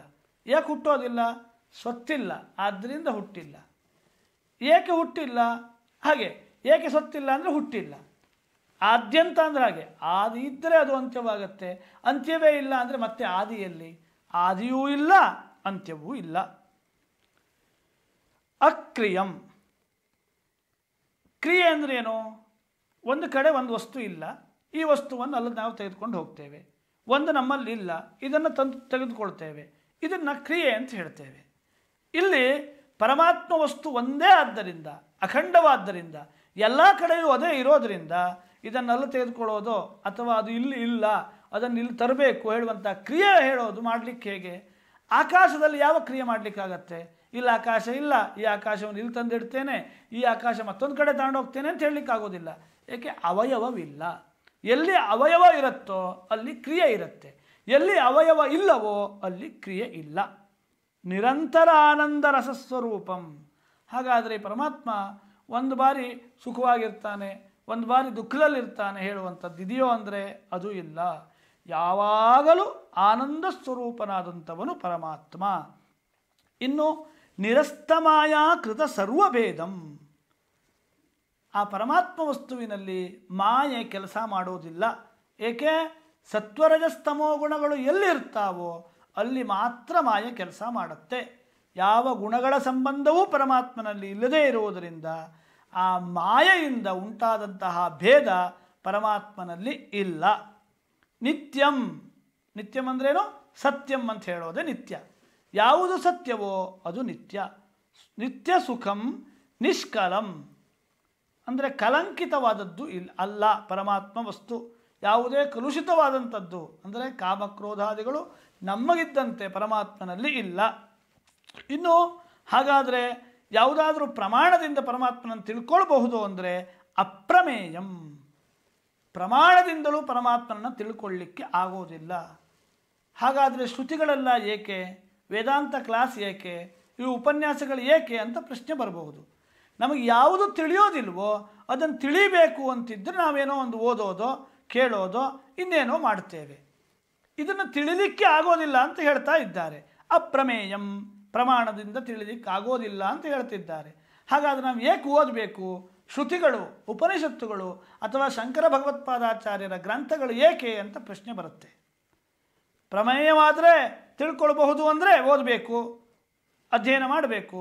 ಆದರೆ ಇದು ತಿಳ್ಕೊಳ್ಳಿಕ್ಕೆ ಆಗೋದಿಲ್ಲ ಅಂತ ನೀವು ಹೇಳ್ತಿದ್ದೀರಲ್ಲ ಅಂದರೆ ಇದು ತಿಳ್ಕೊಳ್ಳಲಿಕ್ಕೆ ಆಗೋದಕ್ಕೆ ಬೇರೆಯಾಗಿ ಇಲ್ಲ. ಅಂದರೆ ಆ ಕಿಂ ಜ್ಯೋತಿಸ್ತವ ಭಾನುಮಾನಿ ಅಹನಿಮೆ ಹೇಳುವ ಶ್ಲೋಕವನ್ನು ಅರ್ಥ ಮಾಡ್ಕೊಳ್ಬೇಕು ಮತ್ತು ಮನಸ್ಸಿಗೆ ತಂದುಕೊಳ್ಬೇಕು. ಇದು ತಿಳಿಯಲಿಕ್ಕೆ ಹೊರಗಿರೋದಲ್ಲ, ತಿಳುವಳಿಕೆಯನ್ನು ಮಾಡಲಿಕ್ಕೆ ಒಳಗಿರುವಂತೆ ಪ್ರೇರಣೆ ಮಾಡುವಂಥ ವಸ್ತುವೇ ಪರಮಾತ್ಮ ವಸ್ತು. ಆದ್ದರಿಂದ ಪ್ರಮಾಣದಿಂದ ಅದನ್ನು ತಿಳಿಲಿಕ್ಕಾಗೋದಿಲ್ಲ. ಅದೇ ಪ್ರಮೇಯ, ಅದೇ ತಿಳಿಯುವಿಕೆ, ಅದೇ ಜ್ಞಾನ. ಅರೂಪಂ ಅಂದರೆ ರೂಪ ಇಲ್ಲ, ಅದಕ್ಕೆ ಆಕಾರ ಇದ್ದರೆ ಅಲ್ವಾ ಪ್ರಮೇಯ ಆಗೋದು. ಒಂದು ಆಕಾರ ಇದ್ದರೆ ಅದನ್ನು ನೋಡ್ಲಿಕ್ಕೆ ಸಾಧ್ಯ, ಇದಕ್ಕೆ ಯಾವ ಆಕಾರವೂ ಇಲ್ಲ. ಅವ್ಯಕ್ತಂ, ಆಕಾರ ಇಲ್ಲದೆ ಇರೋದ್ರಿಂದ ಕಾಣೋದು ಇಲ್ಲ. ವ್ಯಕ್ತ ಅಂದ್ರೇನೋ ಕಾಣೋದು, ಒಂದು ರೂಪ ಇದ್ದರೆ ಕಾಣುತ್ತೆ, ಯಾವ ರೂಪವೂ ಇಲ್ಲ ಅಂದರೆ ಅದು ಕಾಣೋದು ಹೇಗೆ? ಕಾಣೋದಿಲ್ಲ ಅಂತ ಅವ್ಯಕ್ತಂ ಅಂತ ಹೇಳ್ತಿದ್ದಾರೆ. ಅನಾಖ್ಯಂ, ಆಖ್ಯ ಅಂದರೆ ಒಂದು ಹೆಸರು,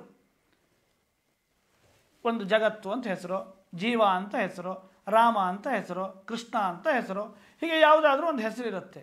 ಯಾವಾಗ ಅದಕ್ಕೊಂದು ರೂಪ, ಅದಕ್ಕೊಂದು ಆಕಾರ, ಹೆಸರಿದ್ದರೆ ಅದಕ್ಕೊಂದು, ಅಂದರೆ ರೂಪ ಇದ್ದರೆ ಒಂದು ಹೆಸರನ್ನು ಇಡಬಹುದು. ರೂಪವೇ ಇಲ್ಲ ಅಂದಮೇಲೆ ಹೆಸರು ಇಡೋದು ಹೇಗೆ? ಹೆಸರೂ ಇಲ್ಲ, ನಾಮರಹಿತವಾದದ್ದು ಅಂದರೆ ಅನಾಖ್ಯಂ. ಅವ್ಯಯಂ, ನಾಶವೂ ಇಲ್ಲ. ಏಕೆ ನಾಶವಿಲ್ಲ? ಅದು ಏನಾದರೂ ಒಂದು ರೂಪ ಇದ್ದರೆ, ಅದು ವ್ಯಕ್ತವಾದರೆ, ಅದಕ್ಕೊಂದು ಹೆಸರಿದ್ದರೆ, ಹೆಸರು ಮತ್ತು ರೂಪ ಹೋದಾಗ ನಾಶ ಆಯಿತು ಅಂತ ಹೇಳ್ತೇವೆ. ಒಂದು ವಸ್ತು ಹೋಯಿತು, ಗಡಿಗೆ ಇತ್ತು, ಗಡಿಗೆ ನಾಶ ಆಯಿತು ಅಂದ್ರೇನು? ಆ ಗಡಿಗೆಯ ಆಕಾರ ಹೋಯಿತು, ಆಕಾರ ಪೃಥಗ್ಬದ್ಧತ್ವ ಹೋಯಿತು, ಅದು ಹೋಯಿತು ಅದರ ಜೊತೆಗೆ ಹೆಸರು ಹೋಯಿತು. ರೂಪ ಇದ್ದರೆ ಹೆಸರು, ರೂಪವೇ ಇಲ್ಲ ಅಂದರೆ ಹೆಸರು ಇಲ್ಲ. ಒಬ್ಬವನು ಒಂದು ಶಿಶುವಾಗಿ ಹುಟ್ಟಿದ ಅಂದರೆ ಅವನಿಗೆ ಒಂದು ಹೆಸರು, ನಾಮಕರಣ ಮಾಡ್ತೇವೆ. ಶಿಶುವೇ ಇಲ್ಲ ಅಂದರೆ ನಾಮಕರಣ ಮಾಡೋದು ಹೇಗೆ? ಅರ್ಥ ಆಗ್ತಾ ಇದೆ ಅಂತ ಅಂದ್ಕೊಳ್ತೇನೆ. ಇವೆಲ್ಲ ಇದ್ದರೆ ಅದಕ್ಕೆ ಹೆಸರಿದೆ, ಹೆಸರಿಲ್ಲ ಏಕೆ? ಇದು ಯಾವುದೂ ಇಲ್ಲ. ಅವ್ಯಯಂ, ನಾಶ ಇಲ್ಲ ಏಕೆ? ಅದಕ್ಕೆ ಹೆಸರೂ ಇಲ್ಲ, ರೂಪವೂ ಇಲ್ಲ. ಹಾಗಾದರೆ ಹೇಗೆ ತಿಳ್ಕೊಳ್ಬೇಕಪ್ಪ? ಏನೂ ಇಲ್ಲ, ಏನೂ ಇಲ್ಲ ಅಂತ ನೀವು ಹೇಳಿದರೆ ಏನೋ ಒಂದು ಹೇಳಬೇಕು ನಮಗೆ ಬುದ್ಧಿಗೆ ಬರಲಿಕ್ಕೆ. ಇದಂ ಕಿಂಚಿತ್ ಜ್ಯೋತಿ ಸ್ವರೂಪಂ, ಇದು ಒಂದು ಪ್ರಕಾಶವಾದಂತಹ ಸ್ವರೂಪ ಅಂತ ನೀನು ತಿಳ್ಕೊ. ಇದು ಅಂತ ಹೇಳೋದಲ್ಲ, ಹೀಗೆ ತಿಳ್ಕೋ ನೀನು ಅಂತ ಮೊದಲಿನ ಹಂತಕ್ಕೆ. ಇದಂ ಕಿಂಚಿತ್ ಜ್ಯೋತಿ ಸ್ವರೂಪಂ ಅಂದರೆ ಸ್ವಲ್ಪ ನಿನ್ನ ಮನಸ್ಸಿಗೆ ಬರಬೇಕು ಅಂದರೆ ಬೆಳಕು, ಪ್ರಕಾಶ, ಆತ್ಮವಸ್ತು, ಆನಂದ ವಸ್ತು ಅಂತ ನಿನ್ನ ಮನಸ್ಸಿಗೆ ತಿಳ್ಕೊ ಅಂತ ಹೇಳ್ತಿದ್ದಾರೆ. ಅಂದರೆ ಏನೂ ಹೇಳಲಿಕ್ಕಾಗದೇ ಇದ್ದಾಗ ಏನೋ ಒಂದನ್ನು ಹೇಳಬೇಕು ಅಂದರೆ ಹೇಗೆ? ಉದಾಹರಣೆಯನ್ನು ಕೊಟ್ಟಿದ್ದೇನೆ. ಶಾಖಾಗ್ರೇ ಚಂದ್ರ, ಚಂದ್ರನನ್ನು ತೋರಿಸ್ಬೇಕು ಅಂದರೆ ಮೊದಲು ಮಾವಿನ ಮರ ತೋರಿಸೋದು, ಮಾವಿನ ಮರದ ತುದಿ ತೋರಿಸೋದು, ತುದಿಯಲ್ಲಿ ಕಾಣೋದು ಚಂದ್ರ ಅಂತ ಹೇಳೋದು. ಹೀಗೆ ತಟಸ್ಥವಾಗಿ ಆತ್ಮನನ್ನು ತಿಳಿಸ್ಕೊಡ್ಲಿಕ್ಕೆ ಈ ಎಲ್ಲ ಪ್ರಯತ್ನ ನಡೆಸ್ತಾ ಇದ್ದಾರೆ ಶಂಕರರು. ಇಷ್ಟೆಲ್ಲ ಹೇಳಿದ್ದು ಎಲ್ಲಿ, ಯಾವ ಹಿನ್ನೆಲೆಯಲ್ಲಿ ಅಂದರೆ ಎಲ್ಲ ಉಪನಿಷತ್ತುಗಳ ಸಾರವಾಗಿ ಪರಮಾತ್ಮ ವಸ್ತುವನ್ನು ಅತ್ಯಂತ ಸುಂದರವಾಗಿ ತಿಳಿಸ್ಕೊಡ್ತಾ ಇದ್ದಾರೆ.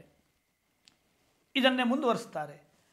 ಜ್ಞಾತೃ ಜ್ಞೇಯ ಜ್ಞಾನಶೂನ್ಯಂ ಅನಂತಂ ನಿರ್ವಿಕಲ್ಪಕಂ ಕೇವಲಾಖಂಡ ಚಿನ್ಮಾತ್ರಂ ಪರಂ ತತ್ವಂ ವಿದುರ್ಬುಧಾಃ. ಒಂದು ಪ್ರಪಂಚದಲ್ಲಿ ಒಂದು ವಸ್ತುವಿದೆ ಅಂದರೆ ಅದು ಈ ರೀತಿಯಲ್ಲಿ ಇರುತ್ತೆ. ಒಬ್ಬವನಿಂದ ತಿಳ್ಕೊಳ್ಳುತ್ತೆ ಒಂದು ವಸ್ತುವನ್ನು. ನಾನು ತಿಳ್ಕೊಳ್ತೇನೆ ಅಂದರೆ ಏನು? ನಾನು ಜ್ಞಾತೃ, ತಿಳ್ಕೊಳ್ಳುವಂಥವನು ನಾನು. ಇದಕ್ಕೇನು ಹೇಳ್ತಾರೆ? ಜ್ಞಾತೃ. ಯಾವುದನ್ನು ತಿಳ್ಕೊಳ್ತೇನೆ? ಈ ಒಂದು ಪುಸ್ತಕವನ್ನು ತಿಳ್ಕೊಳ್ತೇನೆ, ಈ ಒಂದು ಕೊಡಪಾನವನ್ನು ತಿಳ್ಕೊಳ್ತೇನೆ. ಜ್ಞೇಯ ಅಂತ ಹೇಳ್ತೇವೆ, ತಿಳಿದುಕೊಳ್ಳುವಂತಹ ವಸ್ತು. ಜ್ಞಾತೃ ಅಂದರೆ ತಿಳಿದುಕೊಳ್ಳುವಂಥವನು, ಜ್ಞೇಯ ಅಂದರೆ ತಿಳಿದುಕೊಳ್ಳುವ ವಸ್ತು, ಜ್ಞಾನ ಅಂದರೆ ಅದರಿಂದ ಬರುವ ಜ್ಞಾನ. ಇದು ಪುಸ್ತಕ, ಇದು ಕೊಡಪಾನ, ಇದು ಮನೆ ಎಂಬ ಜ್ಞಾನ. ಹಾಗಾದರೆ ಈ ಪ್ರಪಂಚದಲ್ಲಿರುವಂಥ ಎಲ್ಲ ವಸ್ತುಗಳಿಗೂ ಈ ರೀತಿಯಲ್ಲಿದೆ. ತ್ರಿಪುಟಿ ಅಂತ ಹೇಳ್ತೇವೆ. ಜ್ಞಾತೃ, ಜ್ಞಾನ, ಜ್ಞೇಯ, ಈ ಮೂರನ್ನು ಸೇರಿ ತ್ರಿಪುಟಿ ಅಂತ ಹೇಳ್ತೇವೆ. ಈ ತ್ರಿಪುಟಿಯಲ್ಲಿ ಪರಮಾತ್ಮನಿದ್ದಾನೋ ಅಂತ ಪ್ರಶ್ನೆ. ಜ್ಞಾತೃ ಜ್ಞಾನ ಜ್ಞೇಯ ಶೂನ್ಯಂ ಅಂತ ಉತ್ತರ. ಈ ಪರಮಾತ್ಮನಲ್ಲಿ ಈ ಪ್ರಪಂಚಕ್ಕಿರುವಂತಹ ಈ ತ್ರಿಪುಟಿ ಹೇಳುವಂಥದ್ದು ಇಲ್ಲ. ಜ್ಞಾತೃವೂ ಅಲ್ಲ ಅಂದರೆ ಹಿಂದೆ ಹೇಳಿದಂತೆ ಅಪ್ರಮೇಯಂ, ತಿಳಿಯುವಂಥವನು ಅಲ್ಲ. ಜ್ಞೇಯ ಅಂದರೆ ವಸ್ತುವೂ ಅಲ್ಲ. ಏಕೆ ಜ್ಞೇಯವಲ್ಲ? ರೂಪಾದಿಗಳು ಇಲ್ಲದೇ ಇರುವುದರಿಂದ. ರೂಪಾದಿಗಳಿಲ್ಲದೆ ಇರೋದರಿಂದಲೇ ಅದು ಜ್ಞಾನಕ್ಕೂ ಒಳಗಾಗೋದಿಲ್ಲ. ಜ್ಞಾನ ಸ್ವರೂಪವೇ ಹೊರತು ಜ್ಞಾನಕ್ಕೆ ವಿಷಯವಲ್ಲ. ಇದು ತುಂಬ ಸೂಕ್ಷ್ಮ ವಿಚಾರ ವೇದಾಂತದಲ್ಲಿ. ಜ್ಞಾನವಲ್ಲ ಅಂತ ನೀವು ಹೇಳ್ತೀರಾ, ಸತ್ಯಂ ಜ್ಞಾನಂ ಅನಂತಂ ಬ್ರಹ್ಮ ಅಂತ ಹೇಳ್ತೀರಾ, ಪರಮಾತ್ಮನ ಲಕ್ಷಣದಲ್ಲಿ ಜ್ಞಾನ ಅಂತ ಹೇಳ್ತೀರಾ. ಇಲ್ಲಿ ಜ್ಞಾನವಲ್ಲ ಅಂತ ಹೇಳ್ತೀರಾ, ಪರಸ್ಪರ ವಿರೋಧ ಆಯ್ತಲ್ಲ ಅಂದರೆ ಪರಮಾತ್ಮ ಜ್ಞಾನ ಸ್ವರೂಪ, ಜ್ಞಾನಕ್ಕೆ ವಿಷಯವಲ್ಲ. ಇದಕ್ಕೆ ಅಖಂಡಾಕಾರ ವೃತ್ತಿ ಅಂತ ಹೇಳ್ತಾರೆ. ಇದು ತುಂಬ ಮೇಲ್ಮಟ್ಟದ ವಿಚಾರಕ್ಕೆ ಹೋದಾಗ ಗೊತ್ತಾಗತ್ತೆ. ಈಗ ಇಷ್ಟು ತಿಳ್ಕೊಂಡ್ರೆ ಸಾಕು, ಈ ಪ್ರಪಂಚದಲ್ಲಿ ಯಾವ ತ್ರಿಪುಟಿ ಇದೆಯೋ ಜ್ಞಾತೃ ಜ್ಞಾನ ಜ್ಞೇಯ ಎಂಬಂತಹ ತ್ರಿಪುಟಿ ಪರಮಾತ್ಮನಿಗೆ ಸಂಬಂಧಿಸಿಲ್ಲ. ಆದ್ದರಿಂದ ಜ್ಞಾತೃಜ್ಞಾನ ಜ್ಞಾನಶೂನ್ಯಂ ಅನಂತಂ ನಿರ್ವಿಕಲ್ಪಕಂ.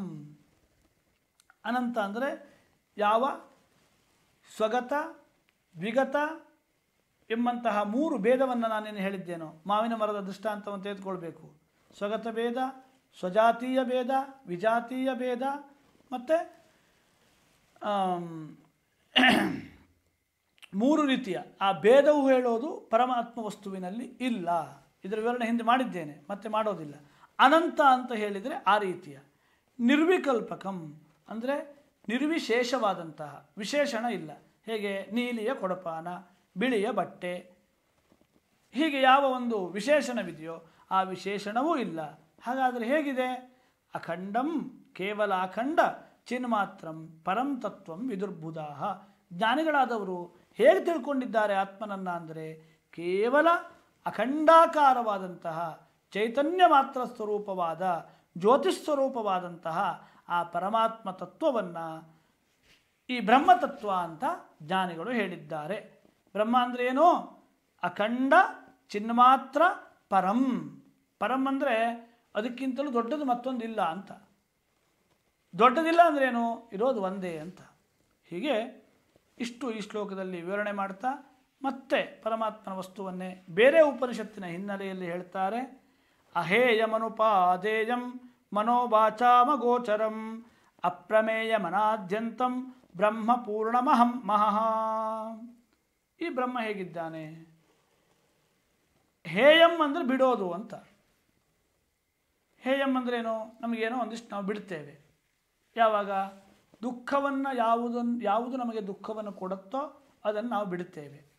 ಬಿಡೋದಕ್ಕೆ ಏನು ಹೇಳ್ತೇವೆ? ಹೇಯಂ ಅಂತ ಹೇಳ್ತೇವೆ. ಹಾಗಾದರೆ ಪರಮಾತ್ಮನನ್ನು ಬಿಡಬೇಕು ಅಂದರೆ ಬಿಡುವಂಥದ್ದಲ್ಲ, ಬಿಡಲಿಕ್ಕೆ ಆಗೋದಿಲ್ಲ. ಅಹೇಯಂ, ಬಿಡಲಿಕ್ಕೆ ಆಗದೇ ಇರುವುದಕ್ಕೆ ಅಹೇಯಂ. ಹಾಗಾದರೆ ಅದನ್ನು ತೆಗೆದುಕೊಳ್ಳೋಣ ಪರಮಾತ್ಮನನ್ನು. ಉಪಾದೇಯಂ ತೆಗೆದುಕೊಳ್ಳಿಕ್ಕಾಗತ್ತಾ? ನಮಗಿಂತ ಭಿನ್ನವಾದರೂ ಅದನ್ನು ತೆಗೆದುಕೊಳ್ಬಿಡೋದು. ನಮಗಿಂತ ಬೇರೆ ಆಗದೇ ಇರೋದ್ರಿಂದ ಅದನ್ನು ಬಿಡಲಿಕ್ಕೂ ಆಗೋದಿಲ್ಲ, ಭಿನ್ನವಾಗದೇ ಇರೋದ್ರಿಂದ ತೆಗೆದುಕೊಳ್ಳಿಕ್ಕೂ ಆಗೋದಿಲ್ಲ. ಭಿನ್ನಾಪ್ಯ ಭಿನ್ನಂ ಅಂತ ಹೇಳಿದಂತಹ ಆ ಮಾಯೆಯ ವಿವರಣೆ ಮಾಡಬೇಕಿದ್ರೆ ಇದನ್ನು ಸ್ವಲ್ಪ ವಿವರಣೆ ಮಾಡಿದ್ದೆ ವಿಸ್ತಾರವಾಗಿ. ಅದನ್ನು ಮನಸ್ಸಿಗೆ ತಂದುಕೊಳ್ಬೇಕು. ಎರಡೂ ಆಗೋದಿಲ್ಲ ಅಂತ. ಬಿಡಲಿಕ್ಕೂ ಆಗೋದಿಲ್ಲ, ತೆಗೆದುಕೊಳ್ಳಿಕ್ಕೂ ಆಗೋದಿಲ್ಲ. ಅಹೇಯಂ ಅನುಪಾದೇಯಂ. ತೆಗೆದುಕೊಳ್ಬೇಕು ಅಂದ್ರೆ ನಮಗಿಂತ ಬೇರೆಯಾಗಿರಬೇಕು, ಬಿಡಬೇಕು ಅಂದರೂ ಕೂಡ ನಮಗಿಂತ ಬೇರೆಯಾಗಿರಬೇಕು. ಒಂದು ಪುಸ್ತಕವನ್ನು ನಮಗೆ ಇಷ್ಟ ಆದರೆ ಆ ಪುಸ್ತಕವನ್ನು ತೆಗೆದುಕೊಳ್ತೇವೆ. ಏಕೆ? ಇಷ್ಟ ಆಯಿತು ಅಂತ. ಈ ಪುಸ್ತಕ ಇಷ್ಟ ಇಲ್ಲ ನಮಗೆ, ಅದು ಬಿಡ್ತೇವೆ. ಏಕೆ? ನಮಗಿಂತ ಬೇರೆ ಅದು. ಬೇರೆಯಾದದ್ದನ್ನು ಹಿಡ್ಕೊಳ್ಳೂಬಹುದು, ಬೇರೆಯಾಗಿದ್ದನ್ನು ಬಿಡಲೂಬಹುದು. ಆದರೆ ಬೇರೆಯಾಗದೇ ಇರುವಂತಹ ವಸ್ತುವನ್ನು ನಾವಾದಾಗ ನಮ್ಮನ್ನು ಬಿಡ್ತೇವೆ ಅಥವಾ ನಮ್ಮನ್ನು ಹಿಡ್ಕೊಳ್ತೇವೆ ಅಂತ ಹೇಳಲಿಕ್ಕಾಗತ್ತಾ? ಅಂದರೆ ಪರಮಾತ್ಮ ವಸ್ತು ಹಾಗಿದ್ದಾನೆ. ಅವನನ್ನು ಹಿಡ್ಕೊಳ್ತೇನೆ ಅಂತ ಹಿಡ್ಕೊಳ್ಳಿಕ್ಕೂ ಆಗೋದಿಲ್ಲ, ಅವನನ್ನು ಬಿಡ್ತೇನೆ ಅಂತ ಬಿಡಲಿಕ್ಕೂ ಆಗೋದಿಲ್ಲ. ಹಾಗಾದರೆ ಮಾತಿಂದಾದರೂ ಹೇಳ್ತೀರಾ ಅಥವಾ ಮನಸ್ಸಿಂದಾದರೂ ಅದನ್ನು ತಿಳ್ಕೊಳ್ಬಹುದಾ? ಅಂದರೆ ಅಪ್ರಾಪ್ಯ ಮನಸಾ ಸಹ ಯಥೋ ವಾಚೋ ನಿವರ್ತಂತೆ ಅಪ್ರಾಪ್ಯ ಮನಸಾ ಸಹ ಅಂತ ತೈತರಿಯ ಹೇಳುತ್ತೆ. ಏನಾದರೂ ಮನಸ್ಸು ಆತ್ಮನನ್ನು ನಾನು ತಿಳ್ಕೊಂಡು ಬಿಡ್ತೇನೆ ಅಂತ ಹೋಗಿ ಅಲ್ಲೆಲ್ಲ ಪ್ರಯತ್ನವನ್ನು ಮಾಡಿ ನನ್ನ ಹತ್ರ ಆಗಿಲ್ಲ, ನಾನು ಮತ್ತು ವಾಪಸ್ ಬರ್ತೇನೆ ಅಂತ ಬಂತು. ಹಾಗೆ ಮಾತು, ನಾನು ಮಾತಿನ ಮುಖಾಂತರ ಶಬ್ದದ ಮುಖಾಂತರ ಪರಮಾತ್ಮನನ್ನು ತಿಳ್ಕೊಳ್ತೇನೆ ಅಂತ ಹೋಗಿ ಮತ್ತೆ ಅದು ವಾಪಸ್ ಬಂತು. ಅದಕ್ಕೆ ಮನೋವಾಚಾಮ ಗೋಚರಂ. ಮನಸ್ಸಿನಿಂದಾಗಲಿ ಅಥವಾ ಬಾಯಿಂದ ಮಾತಿನಿಂದಾಗಲಿ ತಿಳ್ಕೊಳ್ಳಿಕ್ಕೆ ಆಗೋದಿಲ್ಲ ಆತ್ಮನನ್ನು. ಅದನ್ನೇ ಹೇಳ್ತಾರೆ ಮನೋವಾಚಾಮ ಗೋಚರಂ. ಅಂದರೆ ಅದು ತಿಳ್ಕೊಳ್ಳುವಂಥ ವಸ್ತು ಅಲ್ಲ ಅಂತ ಹೇಳೋ ತಾತ್ಪರ್ಯ. ಅದನ್ನೇ ಹೇಳ್ತಾರೆ ಅಪ್ರಮೇಯಂ.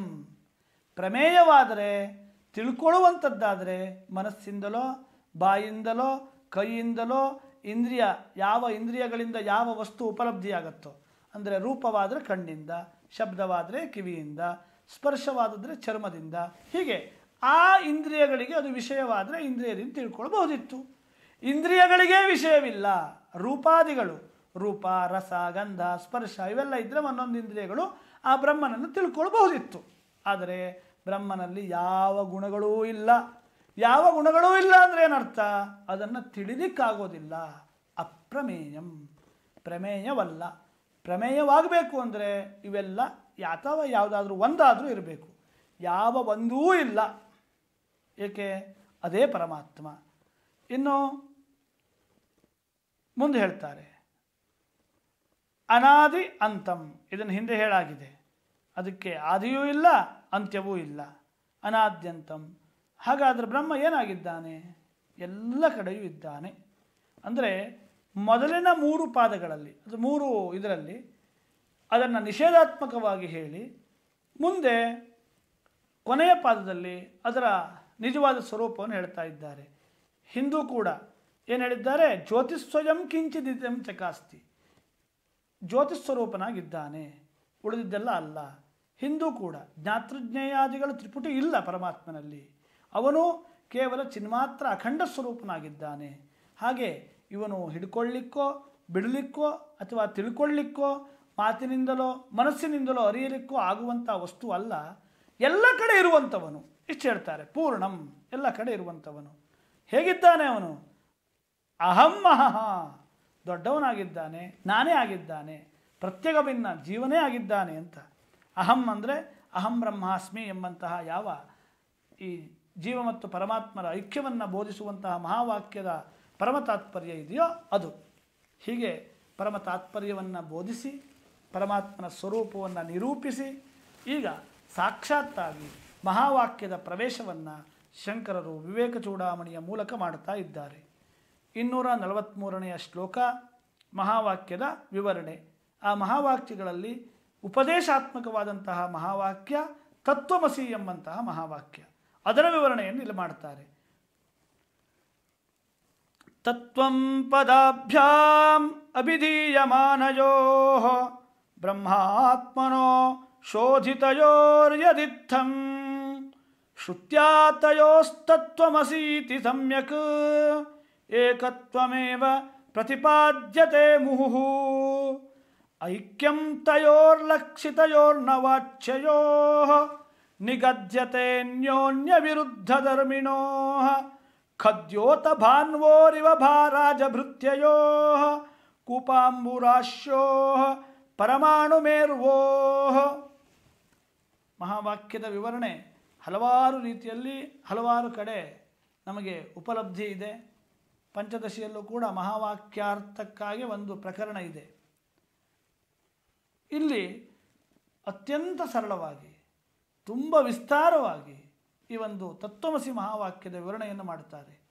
ಮಹಾವಾಕ್ಯಗಳಲ್ಲಿ ತತ್ವಮಸಿ ಉಪದೇಶಾತ್ಮಕವಾದಂತಹ ಯಾವ ಮಹಾವಾಕ್ಯ ಇದೆಯೋ ಇದು ಅತ್ಯಂತ ಪ್ರಸಿದ್ಧವಾಗಿದೆ. ಅನುಭವ ಬರಬೇಕು ಅಂದರೆ ಮೊದಲು ಉಪದೇಶ ಬೇಕು. ಉಪದೇಶ ಶ್ವೇತಕೇತುವಿಗೆ ಅವನ ತಂದೆ ಉಪದೇಶ ಮಾಡಿದ್ದಾನೆ. ಇದರ ಕಥೆಯನ್ನು ಸ್ವಲ್ಪ ಹಿಂದಿನ ಸಂಚಿಕೆಯಲ್ಲಿ ಹೇಳಿದ್ದೆ. ಏಕವಿಜ್ಞಾನೇನ ಸರ್ವವಿಜ್ಞಾನ. ಒಂದನ್ನು ತಿಳ್ಕೊಂಡ್ರೆ ಎಲ್ಲವನ್ನೂ ತಿಳ್ಕೊಂಡಂತೆ ಆಗತ್ತೆ. ಅಧಿಷ್ಠಾನದ ಅಂದರೆ ಮಣ್ಣಿನ ಜ್ಞಾನದಿಂದ, ಮಣ್ಣಿನಿಂದ ಮಾಡಿದ ಗಡಿಗೆ, ಅದರಿಂದ ಮಾಡುವಂಥ ಶರಾವ, ಬೇರೆ ಬೇರೆ ಪಾತ್ರಗಳನ್ನೆಲ್ಲ ತಿಳ್ಕೊಳ್ಬಹುದು ಮಣ್ಣನ್ನು ತಿಳ್ಕೊಂಡ್ರೆ. ಹಾಗೆ ಒಂದನ್ನು ತಿಳ್ಕೊಂಡ್ರೆ, ಪರಮಾತ್ಮ ವಸ್ತುವನ್ನು ತಿಳ್ಕೊಂಡ್ರೆ ಎಲ್ಲವನ್ನೂ ತಿಳ್ಕೊಂಡಂತೆ ಆಗತ್ತೆ ಅಂತ ಹೇಳ್ತಾ 9 ಬಾರಿ ತತ್ವಮಸಿ ಶ್ವೇತಕೇತು, ತತ್ವಮಸಿ ಶ್ವೇತಕೇತು, ಅದೇ ನೀನಾಗಿದ್ದೀಯಾ ಹೇ ಶ್ವೇತಕೇತು, ಶ್ವೇತಕೇತುವೇ ನೀನೇ ಪರಮಾತ್ಮ ವಸ್ತು ಅಂತ ತಂದೆ 9 ಬಾರಿ ಹೇಳ್ತಾರೆ. ಅದರ ವಿವರಣೆ ಅಲ್ಲಿ ತತ್ವಮಸಿ ಎಂಬಂತಹ ಮಹಾವಾಕ್ಯದಲ್ಲಿ ಒಟ್ಟು 3 ಪದಗಳು ಇವೆ. ತತ್ ತ್ವಂ ಅಸಿ. ತತ್ ಅಂದರೆ ಅದು, ತ್ವಂ ಅಂದರೆ ನೀನು, ಅಸಿ ಅಂದರೆ ಆಗಿದ್ದೀಯ, ಅದೇ ನೀನಾಗಿದ್ದೀಯ. ಹಾಗಾದರೆ ಅದು ಅಂದರೆ ಏನು? ಅದು ಅಂದರೆ ಇಷ್ಟುವರೆಗೆ ಅಂದರೆ ಈಗೊಂದು 6-7 ಶ್ಲೋಕದವರೆಗೆ ಯಾವ ಪರಮಾತ್ಮ ವಸ್ತುವನ್ನು ನಿರೂಪಣೆಯನ್ನು ಮಾಡಿದ್ದಾರೋ ಆ ಪರಮಾತ್ಮ ವಸ್ತುವೇ ತತ್ ಎಂಬ ಶಬ್ದದಿಂದ ಹೇಳಲ್ಪಡುತ್ತೆ. ಆದರೆ ಅದು ಲಕ್ಷ್ಯಾರ್ಥ ಅಂತ ಹೇಳ್ತಾರೆ, ವಾಚ್ಯಾರ್ಥ ಬೇರೆ ಇದೆ. ಈ ಲಕ್ಷ್ಯಾರ್ಥ ಮತ್ತು ವಾಚ್ಯಾರ್ಥಗಳು ಈಗ ನಮಗೆ ಅರ್ಥ ಆಗತ್ತೆ ಮುಂದೆ. ಈಗ ಇಷ್ಟಿಟ್ಕೊಳ್ಳೋಣ. ಈಶ್ವರ ತತ್ ಶಬ್ದಕ್ಕೆ ವಾಚ್ಯ, ತ್ವಂ ಶಬ್ದಕ್ಕೆ ವಾಚ್ಯ ಜೀವ. ತತ್ ಅಂದಾಗ ಈಶ್ವರನನ್ನು, ತ್ವಂ ಅಂದಾಗ ನಮ್ಮನ್ನು ಅಂದರೆ ಜೀವನನ್ನು ತೆಗೆದುಕೊಳ್ಬೇಕು. ಅಸಿ ಅಂದಾಗ ಎರಡೂ ಒಂದೇ ಅಂತ ಹೇಳುವಂಥ ಅರ್ಥವನ್ನು ಇಟ್ಕೊಳ್ಬೇಕು. ಹೇಗೆ ಅಂತ ಮುಂದೆ ಗ್ರಂಥದಲ್ಲಿ ಹೇಳ್ತಾರೆ. ಅದನ್ನೇ ಹೇಳ್ತಾರೆ, ತತ್ವಂ ಪದಾಭ್ಯಾಮ ವಿಧೀಯಮಾನಯೋ ಬ್ರಹ್ಮಾತ್ಮನೋ ಶೋಧಿತಯೋರ್ಯದಿತ್ತಂ. ತತ್ ಮತ್ತು ತ್ವಂ ಎಂಬಂತಹ ಶಬ್ದಗಳನ್ನು ಶೋಧಿಸಿ ಅಂದರೆ ಏನರ್ಥ? ಮತ್ತೆ ಮತ್ತೆ ವಿವೇಕದಿಂದ ವಿಚಾರವನ್ನು ಮಾಡಿ. ಈ ವಿವೇಕ ಚೂಡಾಮಣಿ ಅಂದ್ರೇನು? ವಿಚಾರ ಮಾಡೋದು, ವಿವೇಕ ಮಾಡೋದು.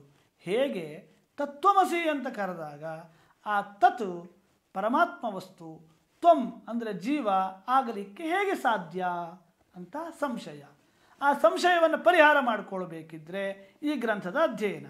ತತ್ವಂ ಪದಾಭ್ಯಾಂ ಅಭಿಧೀಯಮಾನಯೋ, ಈ ತತ್ವ ಮತ್ತು ತ್ವಂ ಪದಗಳಿಂದ ಎರಡನ್ನ ಹೇಳ್ತಾ ಇವೆ. ಅಭಿಧೀಯಮಾನಯೋ ಇತ್ತಂ, ಹೀಗೆ ಶೋಧಿತಯೋ, ಸರಿಯಾಗಿ ವಿಚಾರ ಮಾಡಿದಾಗ ಬ್ರಹ್ಮಾತ್ಮನೋಹೋ, ಬ್ರಹ್ಮ ಅಂದರೆ ಈಶ್ವರ ಅಂತ ಇಟ್ಕೊಳ್ಬೇಕು, ಆತ್ಮ ಅಂದರೆ ಜೀವ ಅಂತ ಇಟ್ಕೊಳ್ಬೇಕು. ಸಮ್ಯಕು ಏಕತ್ವ ಏವ, ಒಂದನ್ನೇ, ಈ ಎರಡೂ ಒಂದೇ ಅಂತ ಮತ್ತೆ ಮತ್ತೆ ಈ ಶ್ರುತಿವಾಕ್ಯ ಶ್ರುತ್ಯಾ ತಯೋಸ್ತತ್ವಮಸೀತಿ ಸಮ್ಯಕು, ತತ್ವಮಸಿ ಎಂಬಂತಹ ಶ್ರುತಿ ಚೆನ್ನಾಗಿ ಏಕತ್ವವನ್ನೇ ಹೇಳ್ತಾ ಇದೆ. ಏಕತ್ವಮೇವ ಪ್ರತಿಪಾದ್ಯತೆ ಮುಹುಹು. ಮುಹು ಅಂದರೆ ಮತ್ತೆ ಮತ್ತೆ 9 ಬಾರಿ ಅಂತ ಅರ್ಥ. 9 ಬಾರಿ ಏಕತ್ವವನ್ನು ಹೇಳ್ತಾ ಇದೆ. ಏಕೆ ಇದನ್ನು ಒತ್ತಿ ಹೇಳ್ತಿದ್ದಾರೆ ಅಂದರೆ, ಈ ಎಷ್ಟೋ ಬೇರೆ ಬೇರೆ ವಾಕ್ಯಗಳು, ಕೆಲವೊಂದಿಷ್ಟು ಅನುವಾದ ವಾಕ್ಯಗಳು ಅಂತ ಇರ್ತವೆ. ಅನುವಾದ ವಾಕ್ಯ ಅಂದರೆ ಏನು? ಹೀಗೆ ಪ್ರಪಂಚದಲ್ಲಿದೆ, ನಾವು ಅನುವಾದ ಮಾಡ್ತೇವೆ. ಅನುವಾದ ಮಾಡೋದು ಅಂದರೆ ಏನು? Cut and paste. ಇಲ್ಲಿ ಹೀಗಿದೆ ಆದ್ದರಿಂದ ಹೀಗೆ ಅಂತ ಹೇಳೋದು. ಲೋಕದಲ್ಲಿ ಏನು ಕಾಣುತ್ತೆ? ದ್ವೈತ ಕಾಣುತ್ತೆ. ಆ ದ್ವೈತವನ್ನು ಕೆಲವೊಂದು ಶ್ರುತಿ ಹೇಳಬಹುದು. ಏಕೆ? ಅನುವಾದ ರೂಪವಾಗಿ ಹೀಗಿದೆ ಅಂತ ಹೇಳೋದು. ಆದರೆ ಆ ಅನುವಾದದಲ್ಲಿ ತಾತ್ಪರ್ಯ ಇರೋದಿಲ್ಲ. ಒಂದು ಬಾರಿ ಹೇಳುತ್ತೆ. ಯಾವುದು ತಾತ್ಪರ್ಯವಾಗಿರುತ್ತೋ ಅದನ್ನು ಮತ್ತೆ ಮತ್ತೆ ಹೇಳಬೇಕಾಗತ್ತೆ. ಅದಕ್ಕೆ 9 ಬಾರಿ ಹೇಳ್ತಾ ಇದೆ ಅಂದರೆ ಏನರ್ಥ? 9 ಬಾರಿ ಹೇಳಿದ್ರಿಂದ ತಾತ್ಪರ್ಯ ಅಲ್ಲಿದೆ ಅಂತ. ಆದ್ದರಿಂದ ತಾತ್ಪರ್ಯವನ್ನು ನಾವು ಅರ್ಥ ಮಾಡಿಕೊಳ್ಬೇಕು ಅಂತ ಮುಹುಹು ಮತ್ತೆ ಮತ್ತೆ ಹೇಳ್ತಾ ಇದೆ. ಐಕ್ಯಂತಯೋರ್ ಲಕ್ಷಿತಯೋರ್ನ ವಾಚ್ಯಯೋ. ಹಾಗಾದರೆ ಇವುಗಳಿಗೆ ವಾಚ್ಯಾರ್ಥವನ್ನು ತೆಗೆದುಕೊಂಡು ನಾವು ಐಕ್ಯ ಹೇಳಬೇಕು ಅಥವಾ ಲಕ್ಷಾರ್ಥವನ್ನು ತೆಗೆದುಕೊಂಡು ಅರ್ಥ ಹೇಳಬೇಕು ಅಂತ ಪ್ರಶ್ನೆ. ಹಾಗಾದರೆ ನಾವು ಮೊದಲು ಪ್ರಶ್ನೆ ಮಾಡಬೇಕು, ಲಕ್ಷ್ಯಾರ್ಥ ಅಂದರೆ ಏನು, ವಾಚ್ಯಾರ್ಥ ಅಂದರೆ ಏನು ಅಂತ. ಇದರ ವಿವರಣೆ ತುಂಬ ವಿಸ್ತಾರವಾಗಿದೆ. ಆದರೆ ಸ್ವಲ್ಪ ಅರ್ಥ ಮಾಡಿಕೊಂಡ್ರೆ ಇಲ್ಲಿಗೆ ಎಷ್ಟು ಬೇಕೋ ಅಷ್ಟು ಅರ್ಥ ಆಗುತ್ತೆ. ಒಂದು ವಾಕ್ಯ ಹೇಳ್ತೇನೆ. ಗಂಗಾಯಾಮ್ ಘೋಷಃ ಅಂದರೆ ಗಂಗೆಯಲ್ಲಿ ಗೊಲ್ಲರ ಹಳ್ಳಿ ಇದೆ. ಗಂಗೆಯಲ್ಲಿ ಅಂತ ಹೇಳಿದಾಗ ಏನಾಯಿತು? ಗಂಗಾ ನದಿಯ ಮೇಲೆ ಕುಟೀರಗಳು ಅಥವಾ ಗುಡಿಸಲು ಇದೆ. ಏನರ್ಥ? ಗಂಗೆ ಎಂದರೆ ಗಂಗಾಯಾಮ್ ಅಂದರೆ ಗಂಗೆಯಲ್ಲಿ, ನೀರಿನ ಮೇಲೆ ಗುಡಿಸಲು ಇದೆ ಅಂತ ವಾಕ್ಯ ಒಬ್ಬವನು ಹೇಳ್ದ. ಇದನ್ನು ನಂಬಲಿಕ್ಕಾಗತ್ತಾ? ಎಲ್ಲಾದರೂ ನೀರು ಮೇಲೆ ಗುಡಿಸಲು ಯಾವಾಗಲೂ ಇರಲಿಕ್ಕಾಗತ್ತಾ? ಗೊಲ್ಲರ ಹಳ್ಳಿ ನೀರಿನ ಮೇಲೆ ಇರೋಕ್ಕಾಗತ್ತಾ? ಆಗೋದಿಲ್ಲ. ಆಗೇನು ತಿಳ್ಕೊಳ್ತೇವೆ?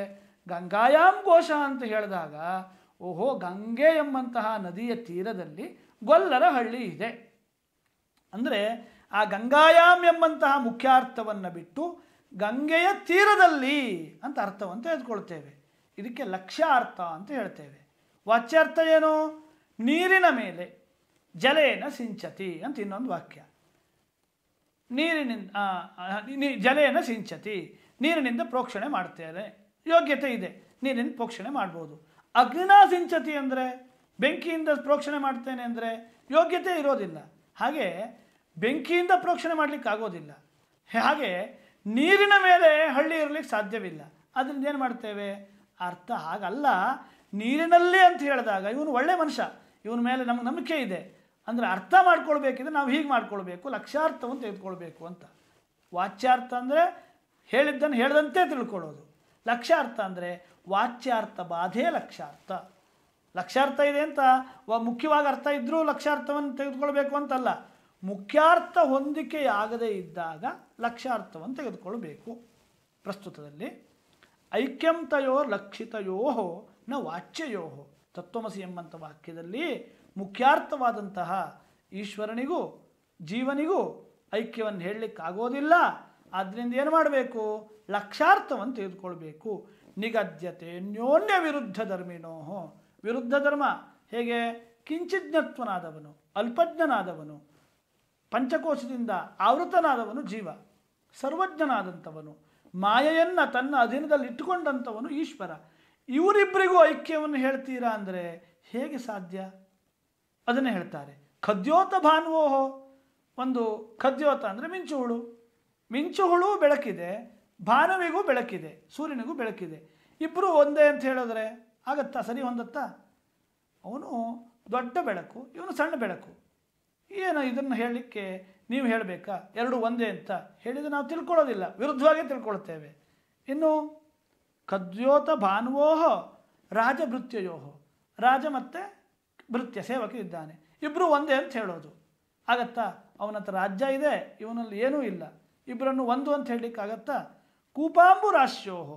ದೊಡ್ಡ ಸಮುದ್ರ ಇದೆ, ಬಾವಿ ಇದೆ, ಸಮುದ್ರವೂ ಒಂದೇ ಬಾವಿಯೂ ಒಂದೇ ಅಂತ ಹೇಳಲಿಕ್ಕಾಗತ್ತಾ? ಪರಮಾಣು ಮೇರುವೋಹೋ. ಒಂದು ಸಣ್ಣ ಪರಮಾಣು ವಸ್ತು ಇದೆ, ಆ ಮೇರು ಇದೆ. ಪರಮಾಣು ಒಂದು ಸಣ್ಣದು, ಏನೋ ಸೈನ್ಸಲ್ಲಿ ಪರಮಾಣು ಅಂತ ಕರಿತೇವೆ, ಅದೇ ಅಂತ ಇಟ್ಕೊಳ್ಳೋಣ. ಆ ಪರಮಾಣುವಿಗೂ ಮೇರು ಪರ್ವತಕ್ಕೂ ಸಮಾನ ಅಂತ ಹೇಳೋದು. ಅಂದರೆ ಪರಸ್ಪರ ವಿರುದ್ಧವಾದಂಥ ಅಂಶಗಳನ್ನು ಇಟ್ಟುಕೊಂಡು ಅಲ್ಲಿ ಹೇಗೆ ಸಮಾನತೆಯನ್ನು ನೀವು ಹೇಳ್ತೀರಾ ಅಂದರೆ ಹಾಗೆ ನಾವು ಹೇಳ್ತಾ ಇಲ್ಲ ಅಂತ ಮುಂದೆ ವಿವರಣೆ ಮಾಡ್ತಾರೆ. ಇವತ್ತಿಗೆ ಇಷ್ಟು ತಿಳ್ಕೊಳ್ಬೇಕು. ಮುಂದಿನ ತರಗತಿಯಲ್ಲಿ ಮುಂದೆ ಅದರ ವಿವರಣೆ ನೋಡೋಣ. ಏನು ಹೇಳ್ತಾ ಇದ್ದಾರೆ ಅಂದರೆ ವಾಚ್ಯಾರ್ಥವಾದಂತಹ ಸರ್ವಜ್ಞತ್ವ ಮತ್ತು ಕಿಂಚಿಜ್ಞತ್ವ ಈ ಎರಡೂ ಕೂಡ ಒಂದು ಕಡೆಯಲ್ಲಿ ಹೊಂದದೇ ಇರೋದರಿಂದ ಅಲ್ಲಿ ನಾವು ವಾಚ್ಯಾರ್ಥವನ್ನು ಇಟ್ಟುಕೊಳ್ಳಲಿಕ್ಕೆ ಆಗೋದಿಲ್ಲ. ಹೇಗೆ ಪರಸ್ಪರ ವಿರುದ್ಧವಾದ ಮಿಂಚುಹುಳು ಮತ್ತು ಸೂರ್ಯ, ರಾಜ ಮತ್ತು ಸೇವಕ, ಬಾವಿ ಮತ್ತು ಸಮುದ್ರ, ಪರಮಾಣು ಮತ್ತು ಮೇರು ಇವುಗಳನ್ನು ಒಂದೇ ಅಂತ ಹೇಳಲಿಕ್ಕಾಗೋದಿಲ್ವೋ ಹಾಗೆ ಸರ್ವಜ್ಞನಾದ ಪರಮಾತ್ಮನನ್ನು, ಜೀವನನ್ನು, ಕಿಂಚಿಜ್ಞನಾದಂತಹ ಜೀವನನ್ನು ಒಂದು ಅಂತ ಹೇಳಲಿಕ್ಕಾಗೋದಿಲ್ಲ. ಆದ್ದರಿಂದ ನಾವು ವಾಚ್ಯಾರ್ಥವನ್ನು ಬಿಟ್ಟು ಲಕ್ಷ್ಯಾರ್ಥವನ್ನು ತೆಗೆದುಕೊಳ್ಬೇಕು ಹೇಳೋದು ಈ ಶ್ಲೋಕದ ತಾತ್ಪರ್ಯ. ಇಲ್ಲಿಗೆ ಇವತ್ತಿನ ತರಗತಿಯನ್ನು ಮುಗಿಸಿ ಮುಂದೆ ಇದರ ವಿವರಣೆಯನ್ನೇ ಮತ್ತೆ ಮುಂದಿನ ಗ್ರಂಥದಲ್ಲಿ ಮುಂದಿನ ತರಗತಿಯಲ್ಲಿ ನೋಡೋಣ. ಶ್ರುತಿಸ್ಮೃತಿ ಪುರಾಣಾನಾಂ ಆಲಯಂ ಕರುಣಾಲಯಂ ನಮಾಮಿ ಭಗವತ್ಪಾದಂ ಶಂಕರಂ ಲೋಕಶಂಕರಂ.